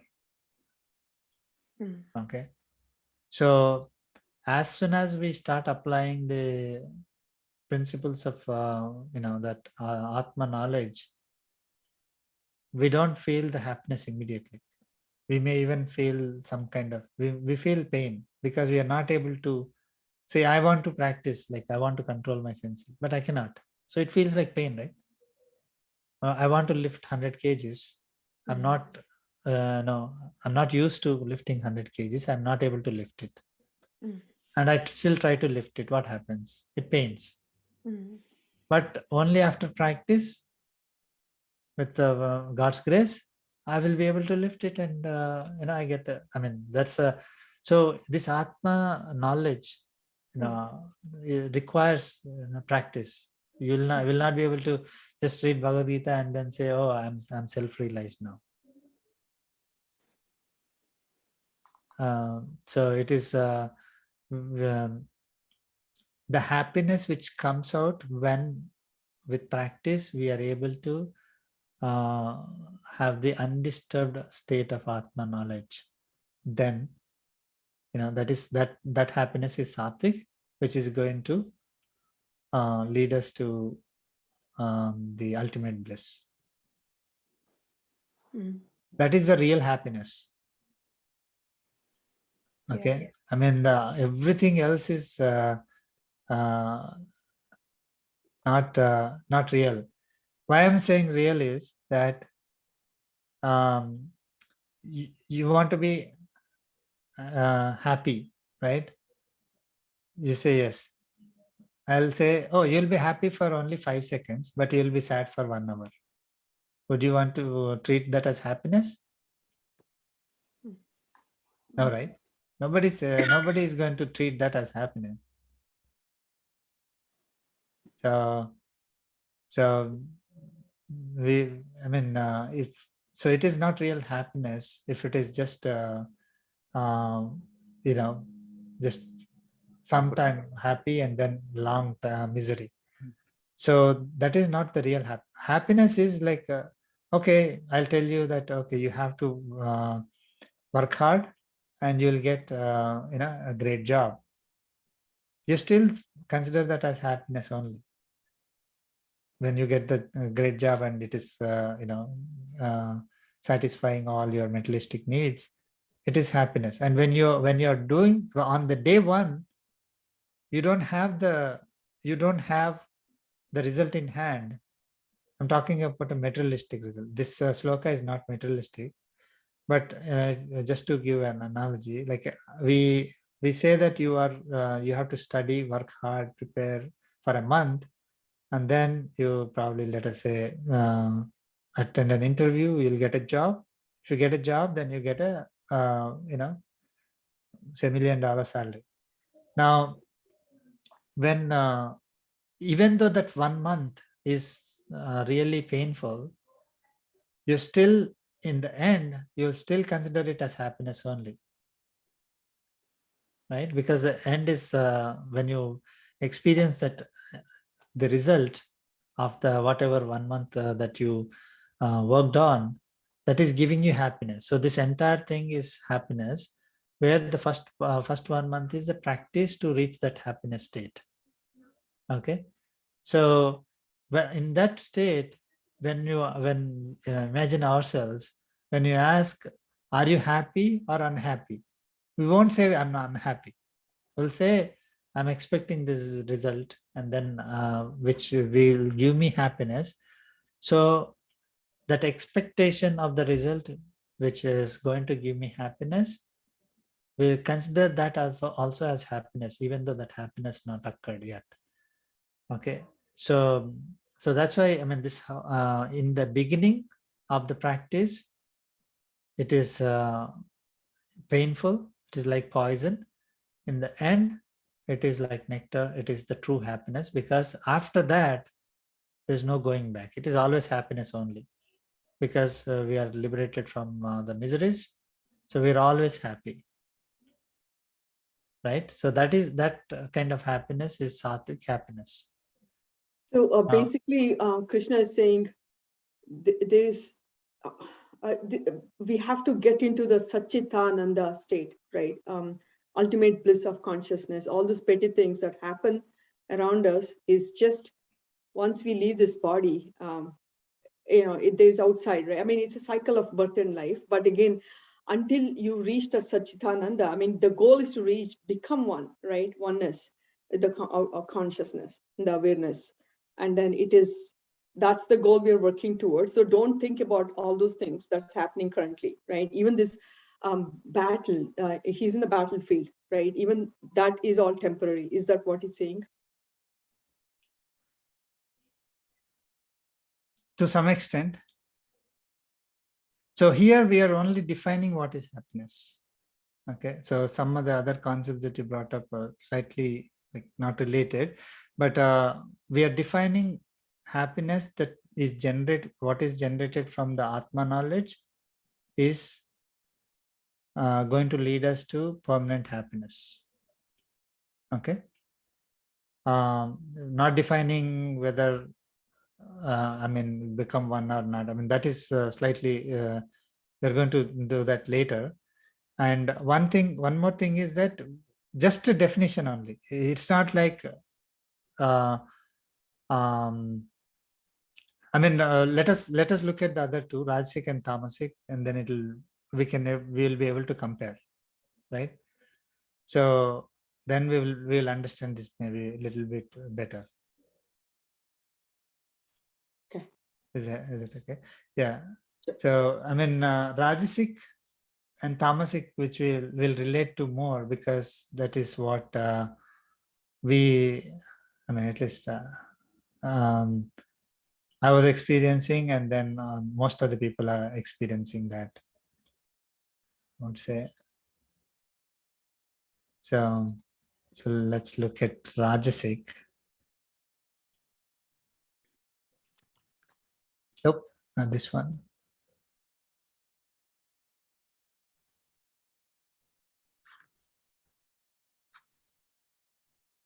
Okay, 38.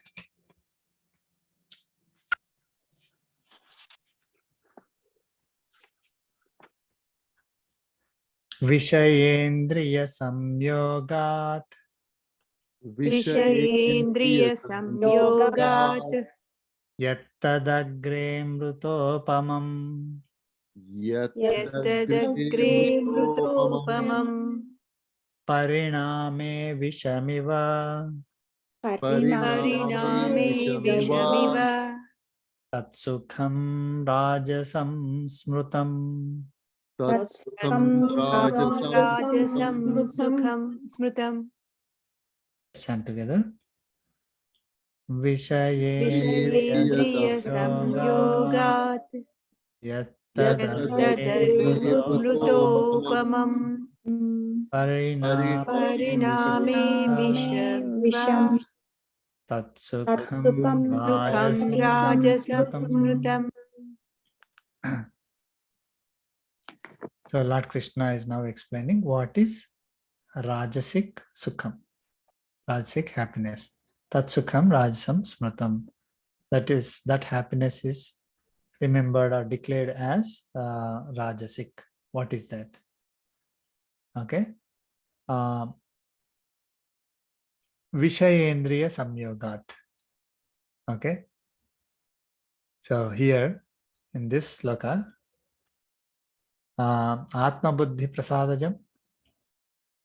So it arises from Atma Buddhi, and this Rajasic Sukham, happiness, is arising from or due to Vishaya Indriya Samyogat. It is due to the contact of Vishayas with Indriyas. Okay. So all our sensory pleasures, sensory experiences fall under this Rajasic Sukham. So if my happiness is generated from my sensory pleasures, experiences, then it is Rajasic. Okay. So how is that going to be Rajasic Sukham compared to Sattvic Sukham? Yat tatagre amrutopamam. So at the beginning, it is like nectar. Pariname vishamiva. So in the end, or in the end, it is like poison. At the end, it is like poison. So the happiness that is generated from the contact of sensory objects with our senses, or when senses contact sensory objects or sensory pleasures, happiness that is generated out of sensory pleasures is initially like amritam, great. I mean, feels so great. We feel happy immediately. That is at the beginning. But in the end, it will be like visham, is like poison. Okay. So, sensory pleasures basically our eyes see something beautiful, ears hear something melodious, nose smells nice fragrance, tongue tastes delicious food, skin touches something comfortable. Now, in order to do all these things, we have our desire set, like, this much money I need to have, this much, everything else is centered around our sensory pleasures only. Like, I don't know if anybody would simply say, I'll earn $1 million, but I will not use any of that $1 million. Okay, I will for my sensory pleasures, right? Nobody will do that. People will be having these as the basis, the sensory pleasures as the basis, in order to set the other desires, right? Like, in order for me to have nice food, I need to have more money. In order for me to have, skin being comfortable, I want to live comfortably, I need to have a house and all that. So all the desires are, coming out of these sensory pleasures, materialistic experiences. I need to have possessions, I need to enjoy them. So if my happiness is generated from that, the sensory pleasures, then that is rajasic. It feels great in the beginning. However, it is like poison in the end. Okay, so what is the meaning of, like, what does it mean by saying poison in the end, right? So let us look at a few examples. So sense gratification does not last forever. So I want to, I'm not reading the whole thing, but so I enjoy tasty food, right? So when I want to gain happiness, I want to feel happy. That happiness is generated from me tasting the tasty food. So I need to eat that food. Okay, so it generates happiness at that moment. But can I eat it forever, continuously? No, right? I mean, I can only eat till my stomach is full. Yes. I mean, if I start eating after that, it feels like pain. Or my tummy starts feeling pain. I'll get sickness, isn't it? So this rajasic happiness, which is sensory pleasure based, feels great in the beginning. I'm enjoying, oh great, but it gives me pains in the end. Like I may get, in the case of food, right? I may get some sickness, health problems over a long run, over a short time. Like if I keep on eating, if I like some tasty food, after a while my tummy starts hurting. So that itself is painful at that moment. But if I don't eat too much at that moment, I'll stop. But I eat it regularly, a lot of sweets, there's a lot of sugar and processed food.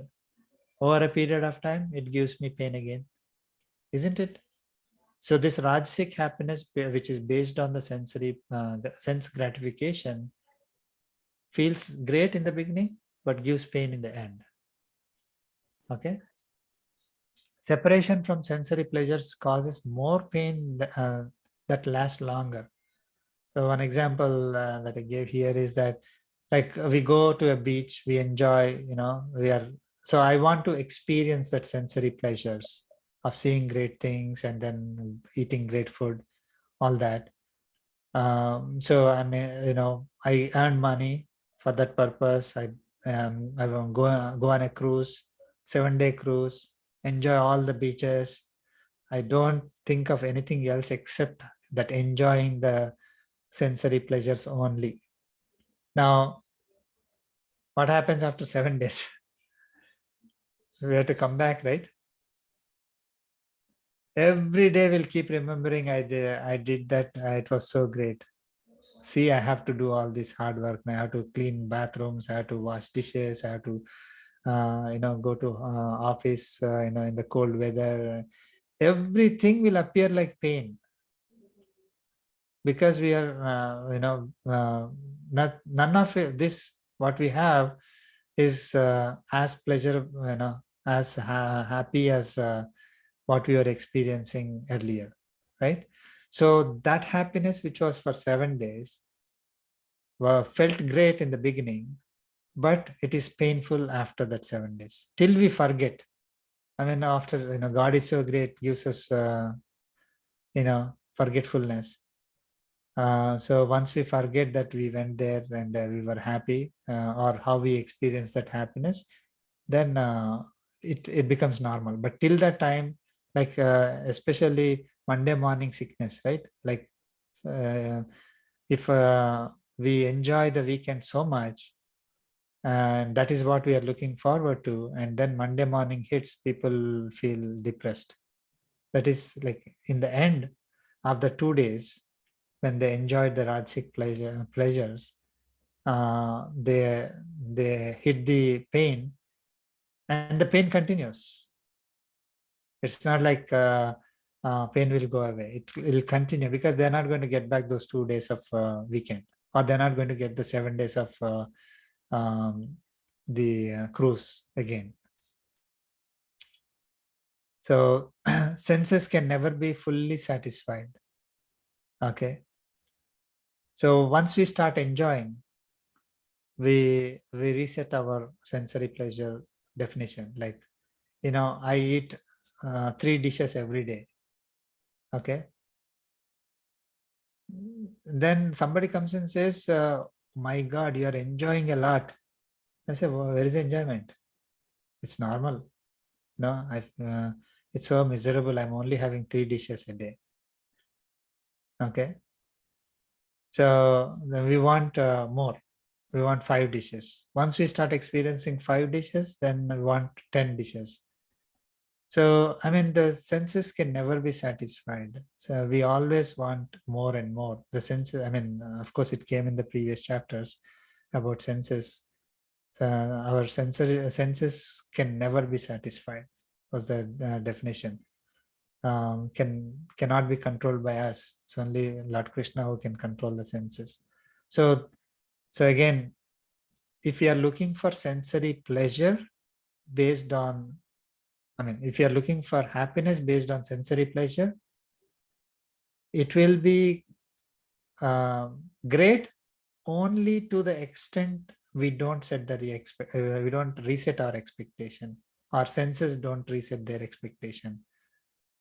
So till that moment, it is fine. But the senses start asking for more. Whatever you had turned into pain. So that sensory pleasure actually turned into pain until you get more, right? These two are very important. So sensory pleasure leaves us with guilt. We experienced, like 1 month of vacation, happily forgetting everything, enjoyed a lot. Okay, but when we come back, we say, so much work is pending. I should have only enjoyed for a week, right? So that is and then we start cursing ourselves. The pain, the pleasure is now gone. The pain, it left us with the pain of, I shouldn't have done it because I misused resources, or I spent so much money. We went to, let us say, we go to a casino, spent thousands of dollars. While doing that, it feels great. Oh my God, I'm enjoying a lot. But when you are out of it, when you come out of it, then you are feeling guilty that you spent so much money. All that money is gone, right? So the pleasure turned into pain.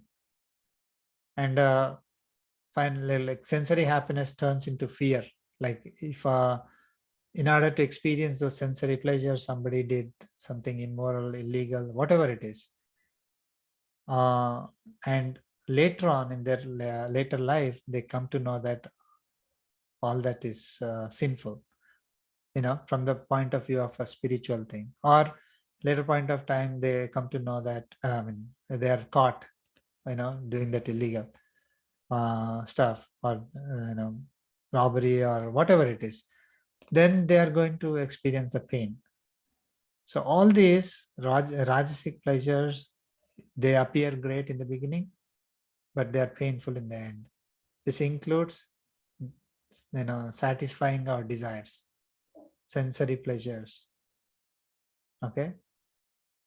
So focusing on senses and experiencing the happiness through senses and through desires is good or not good? Rajasic, yeah, not good. Not good, right? So we need to understand that it is only temporary in nature. It feels great in the beginning, okay? But depending on what kind of experience it is, it could be 5-minute happiness and a long time unhappiness, or it could be, happiness entire life, this life, right? I know if I have millions of dollars, I can do whatever I want the entire life. That's unlimited money. Okay, I'm enjoying my senses. Okay, sensory pleasures. But next thousands and millions of lives they are going to suffer. That's painful, right? So whether it happens within one life, that we experience the pleasure and immediately start having pain in the end, and that pain continues, or we experience the pleasure the entire life, and after this life is over we start feeling the pain. So a lot of people, because they don't know what is after this life, they're only defining their entire happiness based on the Rajasic happiness, right? And spend entire life trying to pursue that Rajasic happiness, because they don't know what happens later. It's like like 1 month of cruise vacation, and we are only aware of that 1 month of cruise vacation.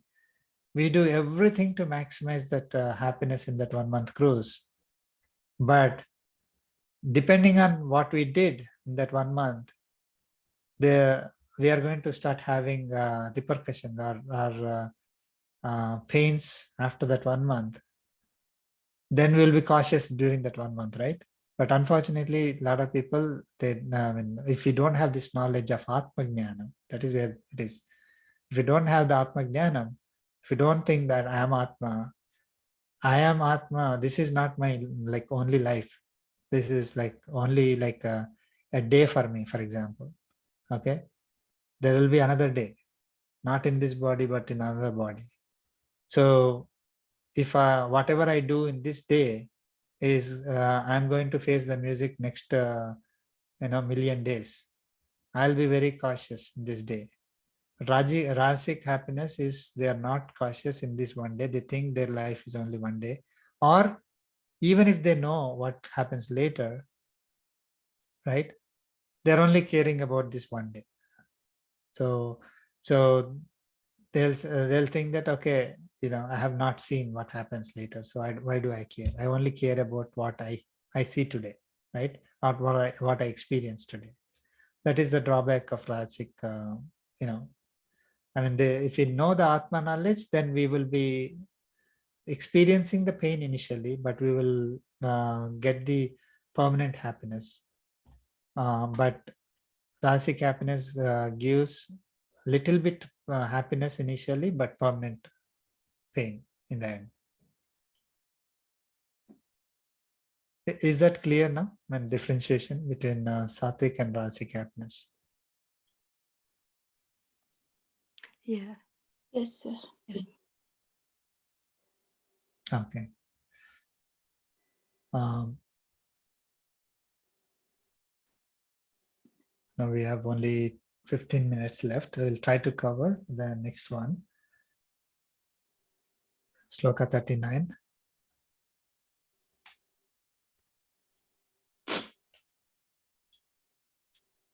Yadagre chanubandhe cha Yadagre chanubandhe cha sukham mohanamaatmanaha sukham mohanamaatmanaha nidralasya pramadotham nidralasya pramadottam tattamasamudahrutam. tattamasamudahrutam Tattamasamudahrutam Let's chant together. Yadagre Yadagre chanubandhe cha sukham sukham mohanamatmanaha nidralasya pramadottam tattamasudahritam. So tat tamasa tamasam udahrutam. So that is called as tamasic. Okay. So what is tamasic?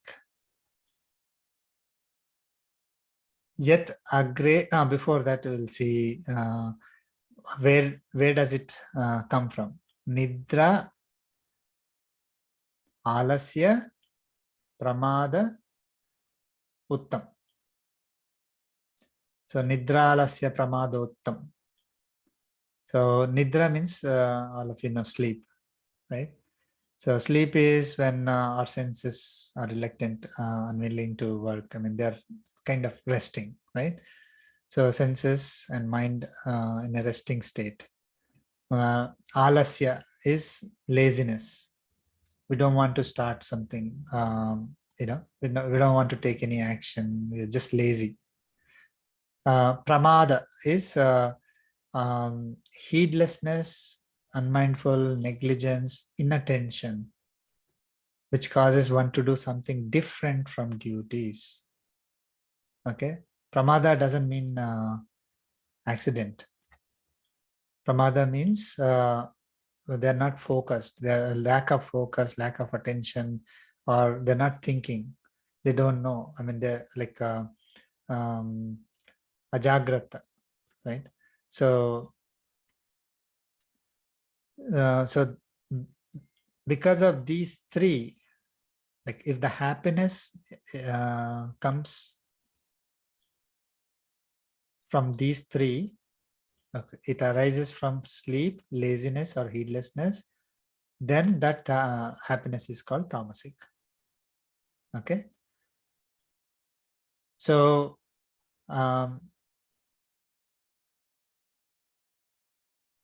how does it feel in the beginning and in the end?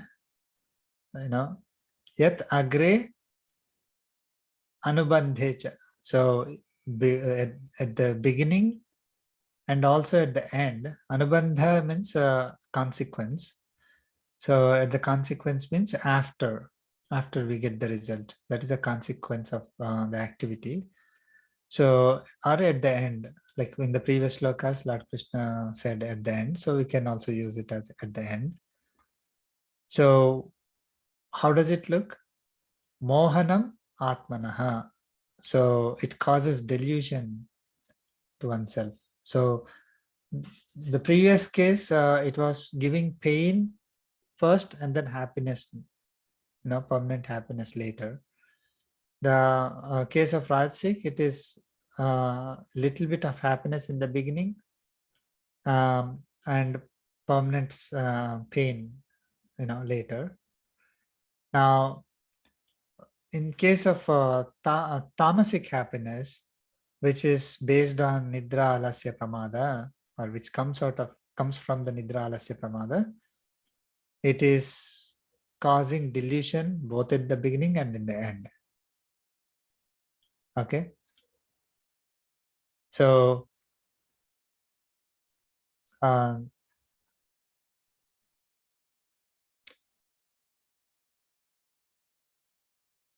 so due to this delusion, this happiness does not feel like nectar at the beginning or at the end. Okay. I mean, if somebody, let's take, taking alcohol and then enjoying, right? It's they're basically making their senses dumb. There are some takes a drugs or something like that, or someone is sleeping.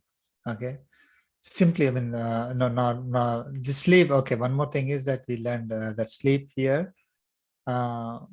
Sleep is needed, but we are talking about sleep that is not at the right time and for right length. Like when we are, when we want to have happiness and then we want to sleep, we want to be lazy. We are doing activity so that we can sleep, like somebody taking some kind of drugs or something like that, or simply sleeping without, even if we are not getting sleep, trying to sleep. It's like they're under delusion that, oh, I'm getting some kind of a pleasure, but it is not. Okay, that's a delusion of happiness. They are deluded. I'm getting happiness, but they're not getting happiness at all. Right? And of course, in case of these chemicals that are used and things in order to get happiness, they will all have negative reactions, extreme negative reactions. Okay, so it is going to lead to extreme misery, extreme suffering. So that's the difference between like at least in Rajasic case, they are doing their duties, but they're focused on sensory pleasures. And so experiencing the senses, they have set their desires, set their expectations. So all that we discussed initially before these 3 slokas, talking about what is happiness, all that, we were defining Rajasic happiness. Whatever happiness is defined in this world is typically defined as Rajasic happiness. Not the case of, people, some people go to the extremes like this, tamasic. Okay. But general normal people who are, regular people working towards their goals and things like that, the definition, they're looking for Rajasic happiness only. Okay. So some people are, who are, ignorant, who are lower level than even Rajasic, they think this is the best. So they're lazy, they're inattentive, and then or sleepy, taking all these kinds of measures so that they feel temporary happiness because of the delusion. Okay, it's just the delusion that they have that they're happy because the mind is not working. There is one more thing that Pramada also says, that causes one to do something that is different from their duties. So Rajasic people, they are doing their duties. Tamasic people, they are doing something other than their duties. Okay. So, I mean, somebody is stealing, all those, let us, say extreme example. So something that is not our duty, but I want to do it because I want to experience the pleasure, right? So again, that is a delusion because it's going to lead them to other troubles and all that. So I feel I keep telling myself, when moment I get into TikTok or something, I just tell this is like I'm going against my duties. I need to stop, because even 1 minute of that, can just take you to different world again, right? So Yes. little things. I mean, yeah, so there is a study which said that after Facebook, the unhappiness index has increased so much, because once we start looking at other people enjoying all these vacations, going this place, that place, and all that, it is people who have the definition of Rajasic happiness, like they're looking for that kind of a pleasure, and now that their friends are able to enjoy, but I'm not able to enjoy, gives them unhappiness, right? And Instagram is now a big, I mean, there are studies that it is affecting the young generation because of all these, right, comparisons and all that. It is because again, either Rajasic happiness or Tamasic happiness, right? So Rajasic happiness is you're doing duty and enjoying the senses. Tamasic happiness is not doing the duty and enjoying.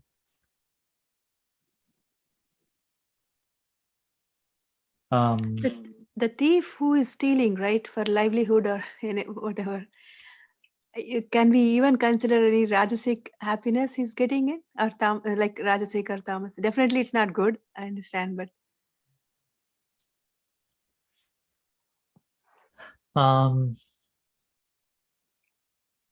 we don't even consider so it as happiness. they fall under tamasic. Mm. Tamasic. So I mean, if it is not my duty and I'm hurting somebody and getting that money, okay, that's tamasic. So if it is my duty and hurting somebody is rajasic. I mean, if it is my duty, let me correct it. If it is my duty is, let us say, if my duty is I'm a cop and I have to punish the thieves, or so then that's right duty. But if my duty is to build something like, so, I need to build a bridge, and I get all the slave, people don't pay them, and start beating them in order to make the build the bridge, is so I'm hurting them to get the work done, right? Just some example, like all the slaves, how they were used. It's not only just human beings. We are hurting the animals, Nature. birds, nature. So hurting others in order for us to in order for our for our duties to be fulfilled is rajasic. So if we are hurting nature in order to do our duty, then it is rajasic. I will just try to do 40, sloka 40, because it is related. Is it okay? 5 minutes or 10 minutes maybe? Sure, sir. Okay. So this one has a lot of explanation. Please read there. But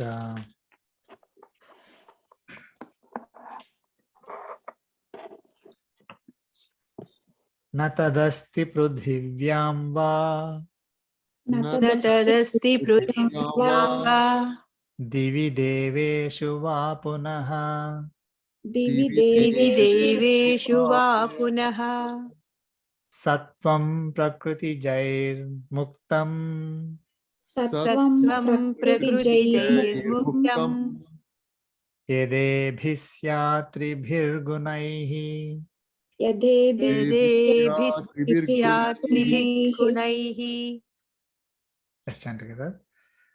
न न तदस्ति तदस्ति पृथिव्यां पृथिव्यां वा वा दिवि दिवि देवेषु देवेषु वा वा पुनः सत्वं त्वं प्रकृतिजैर्मुक्तं प्रकृतिजैर्मुक्तं यदेभिः यदेभिः स्यात् स्यात् त्रिभिर्गुणैः. So Lord Krishna is saying, so he explained sattva, rajas and tamas categorization of so many things earlier, right? These are sattva, rajas and tamas are the qualities, gunas of, they are ebhihi tribhihi gunai prakriti jaihi. So these three gunas, okay, they are born of Prakriti. We learn this, Prakriti Jayar Gunai. We learn that why we are taking birth again, because of the effect of these gunas on us, the gunas which are born of Prakriti, right? So, and we said that these are also this is the agent, the gunas are the agents, and all those things that we learned earlier.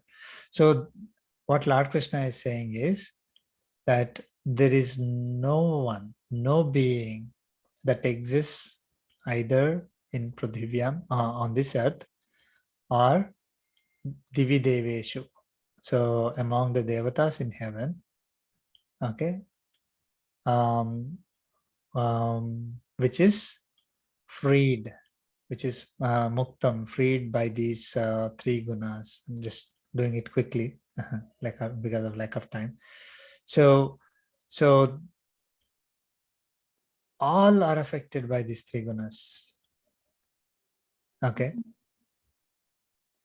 So every being that you see, that we don't see in this nature, everything is affected by these three gunas, he's saying. There's no exception. Okay. Either here on this earth or in heaven. Means basically he's saying that every creature, everything that is created using this material nature, anywhere in this universe is affected by these three gunas.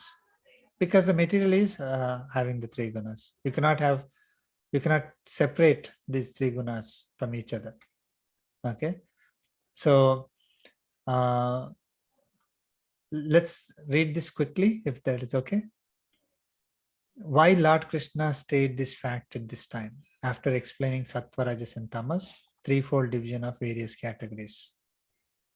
Okay, let's take only human category for analysis, as we are humans. After going through Sattva, Rajas and Tamas divisions, one may usually think, okay, I am born in a particular family doing particular profession. I will have only one quality and I will not be influenced by other two qualities. Right? So either I'm born in a Sattvic family, Sattvic class, Sattvic society. I will only be Sattvic. I cannot be, I will not be affected by the other two. The same with somebody who is Rajasic, Rajasic family, like rulers or other. I mean, we'll learn about those things a little later. So if I am Rajasic family, I will not be affected by anything else. I will always be Rajasic only. That is not true. Everybody is affected by all three. They have all these three gunas. I should not be developing the other quality because it is against my nature. So once I think that let's say I'm born in Rajasic or Tamasic family, if I think that I have inherently Rajasic or Tamasic, I'm no way going to get the other two. And I should not even be trying to get the other two. That means I should not even be trying to become Sattvic. That is not true. Anybody can become Sattvic. Anybody can take the Sattvic path. Should have born differently in order to develop the quality like Sattva. It is not for me. That's incorrect. If God wanted me to be Sattvic, he would have made me take birth in a Sattvic family. Right? If you start telling this to somebody like, oh, this is Sattvic, Rajasic, Tamasic, immediately they'll say, I'm born like this. Don't try to teach me Sattvic. Okay. I'm supposed to be like this. Only rich people are upper class. And I say upper class, I mean, take it as Sattvic. People in the society can have higher qualities like Sattva. No, anybody, anywhere, whatever they may be doing, they can have any of these qualities, Sattva, Rajas, or Tamas. Like a rich person could be Tamasic, or a laborer could be Sattvic. Because I am rich or upper class, I always have Sattvic quality no matter what I do. That's not correct. Okay. We do not need to take permission from anyone to choose Sattva, Rajas, or I mean, nobody, because we are saying Sattva is better than Rajas and Tamas. Typically say, oh no, this is not for me, this is for somebody else. That's not true. We do not need to take permissions from anyone to choose Sattva and develop Sattva quality. It is always there for us. We do not have to hate anyone who have Sattva quality as if they are a privileged class in the society. Somebody doesn't have to feel proud that I am Sattva and then, open the chest and roam around, and somebody, oh, I'm not. Because everyone has opportunity. They have to, it's not like they're born with a stamp and then they will continue like that forever. that other two will not affect them. That's not the case. If one wants to develop sattva, they are free to take it up without developing hatred on other people who belong to upper class in the society, who may seem to have sattva, may seem to have sattva quality. I stress on that. So always like this clash, hatred between the people, they somehow, I am this, they are that. They don't know that it is sattva, rajas and tamas, but you look at the qualities, right? We all learn the qualities of sattva, rajas and tamas. And obviously sattvic quality is much higher, better. Tamasic is lower. So tamasic people don't have to take permission to go to sattva, or they need not hate sattvic people. Okay. So how do we make use of these categorizations? Why did Lord Krishna end with categorization of happiness into sattva, rajas and tamas? Why did it end with happiness? Basically, happiness is our goal, right? So this is our goal.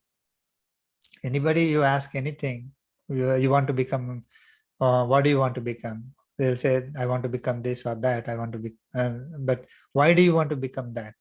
Like I want to be a lawyer. I want to be a whatever, doctor, engineer, or I want to earn this much money. Everything is finally boiling down to their expectation that if they do it, they are going to be happy. So everybody wants to be happy in this world, no matter what. So happiness is the goal for anyone. So knowing what is true happiness and categorizing those is the basis now. Like if I learn that, I will be truly happy. If I don't learn that, I will not be happy. So what kind of happiness you want? We need to ask, oh, you want to be happy? Fine. What kind of happiness? Happiness that is permanent and unlimited in the end, though it may be difficult in the beginning. Happiness that is, happy in the beginning, but miseries in the end. Happiness that is based on delusion. What do you want? So they can make a choice. Lord Krishna is giving. This is all the, these are all the categories. You choose. Okay. So we have equal opportunity to make the choice. I can choose sattva quality or rajasic quality or tamasic quality. No one is forcing. Okay. God gives us freedom to choose. So if we choose the first option, that is sattva, okay, so happiness that is permanent in the end is what we want typically, right? Everybody wants that. So then that is sattva, sattvic. Now, how do we pursue that happiness? How does it come? Sattvic happiness comes from Atma knowledge. Rajasic comes from contact of senses with sensory objects. Tamasic comes from sleep, laziness, and neglect. So we know how it comes. Then what kind of intellect and what kind of determination that we need to have in order to pursue this happiness? Like if I want sattvic, what kind of intellect I need to have and what kind of determination I need to have? That he explained in these 3 slokas, 3 and 3. And then, so we have to do something for getting that happiness, or not for getting that happiness, but we have to do something in our life. We cannot do anything. We cannot just live without doing anything. So when we are doing that, what kind of worker we need to be? How do we do the work? What knowledge we need to have in order to support that work? And with what spirit we need to do, what bhava we must do those activities. Each of them, sattva, rajas, and tamas, has been explained. So if I want sattvic happiness, I need to learn sattvic intellect, sattvic determination, sattvic worker, sattvic how to do the work, sattvic knowledge, and sattvic bhava, sattvic tyaga, with that which I need to do the work. Now, so what kind of work it is, right? So work is divided into yajna, tapas, and dana. These are the 3 categories of works. Not like doctor, engineer, or scientist, or teacher. Those are different. We'll see that later. But there are broadly 3 categories of works that we must do, okay, in order to clean ourselves. Yajna, dana, and tapas. For each of them, he explained sattva, rajas, and tamas. In order to do any work, we must eat something. So work is over now. So in order to do the work, we must eat. So what kind of food we need to eat? If I want to be sattvic, I need to eat sattvic food. So Lord Krishna explained about sattva, rajas, and tamas food. So in 17th chapter. Now, finally, what is the foundation on which we are choosing and following any of these paths? What is our basic identity? I mean, what defines me? Okay, what defines who we are and what we will be? That is the basic foundation, right? That is the conviction. Lord Krishna explained about sattva, rajas, and tamas in 17th chapter for conviction. So based on the above, we can choose if we want to develop sattva, rajas, or tamas qualities. Lord Krishna advises that wise who follow the scriptures select the path of sattva. Okay, do we want to follow his advice, or we want to do whatever we want? It's our choice. Based on the choice we make, we become responsible for the consequences. He doesn't become responsible for the consequences. Okay, as explained in chapter 14, Gunatraya Vibhaga Yoga, sloka 18, he says, those who are established in sattva go upwards, that is, take higher births. Those who abide in rajas stay in the middle, and those who have tamas dominance, being engaged in inferior and despicable activities, they go downwards, they take lower births.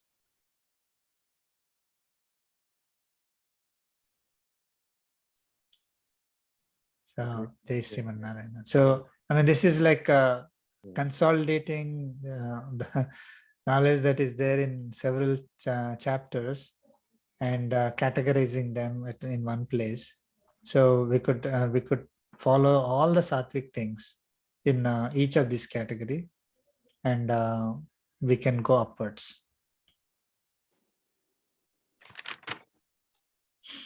Any questions? Sorry, it took more time. Went over time. No, this is good. Actually. Yeah. So, I mean, please go through, if you have time, if you are interested, you can go through these slokas that are listed here for all sattvic. So everything sattvic, if you'll read, then they follow a pattern. Okay, so all rajasic follow one pattern, tamasic follows a pattern. So it is like when, it is, in the architecture, system architecture, is like patterns, right? So we can easily, we can see, choose this pattern or that pattern or that pattern. Unfortunately, like, all law-abiding, well-minded people who want to do well in their life, we're all falling under the Rajasic pattern. We need to move towards Sattvic pattern. Because, I mean, we know that we are facing problems, we are facing pains. Now, if not in this life, we will face pains in later lives if we continue to follow the Rajasic path. So we need to move towards Sattvic, and that will take us in the upward, when we need to go upwards, right?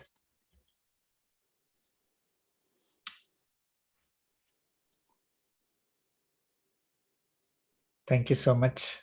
Thank you. Sorry, I took more time again. No, it shouldn't be so. This is all right. So we'll continue. The topics change now. After this little bit, there is a change.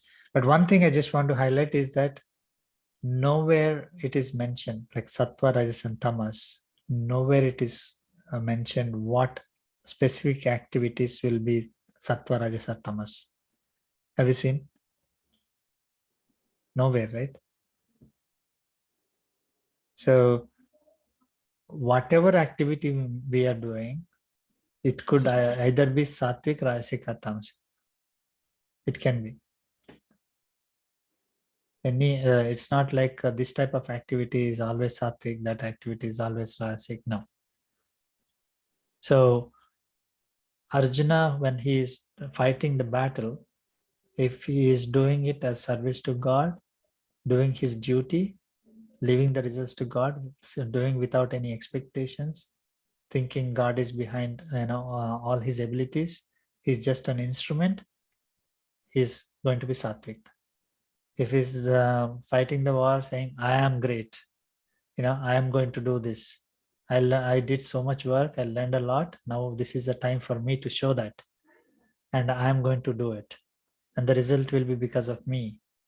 I'm going to enjoy the kingdom later, or whatever is the result will be, they will blame me or whatever. All that is Rajasic thinking. And of course, running away from the battlefield, saying that I don't want to fight, I don't want to do my duty.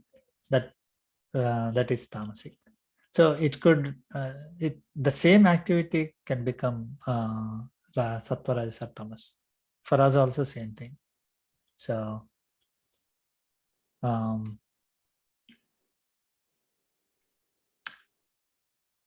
okay. Thank you so much. We'll continue next week. We'll conclude with the concluding prayer. Kaina vacha mansendriyarva buddhatmanava kute svabhavat karomi yajjat sakalam parasmai Narayana samarpayami. Srimannarayanaya sarvayami. Sarvam Shri Krishna Arpanamastu. Narpanastu. Om Asmadgurubhyo Namaha. Jai Srimanarayana. Jai Srimanarayana. Thanks. Jai Srimanarayana.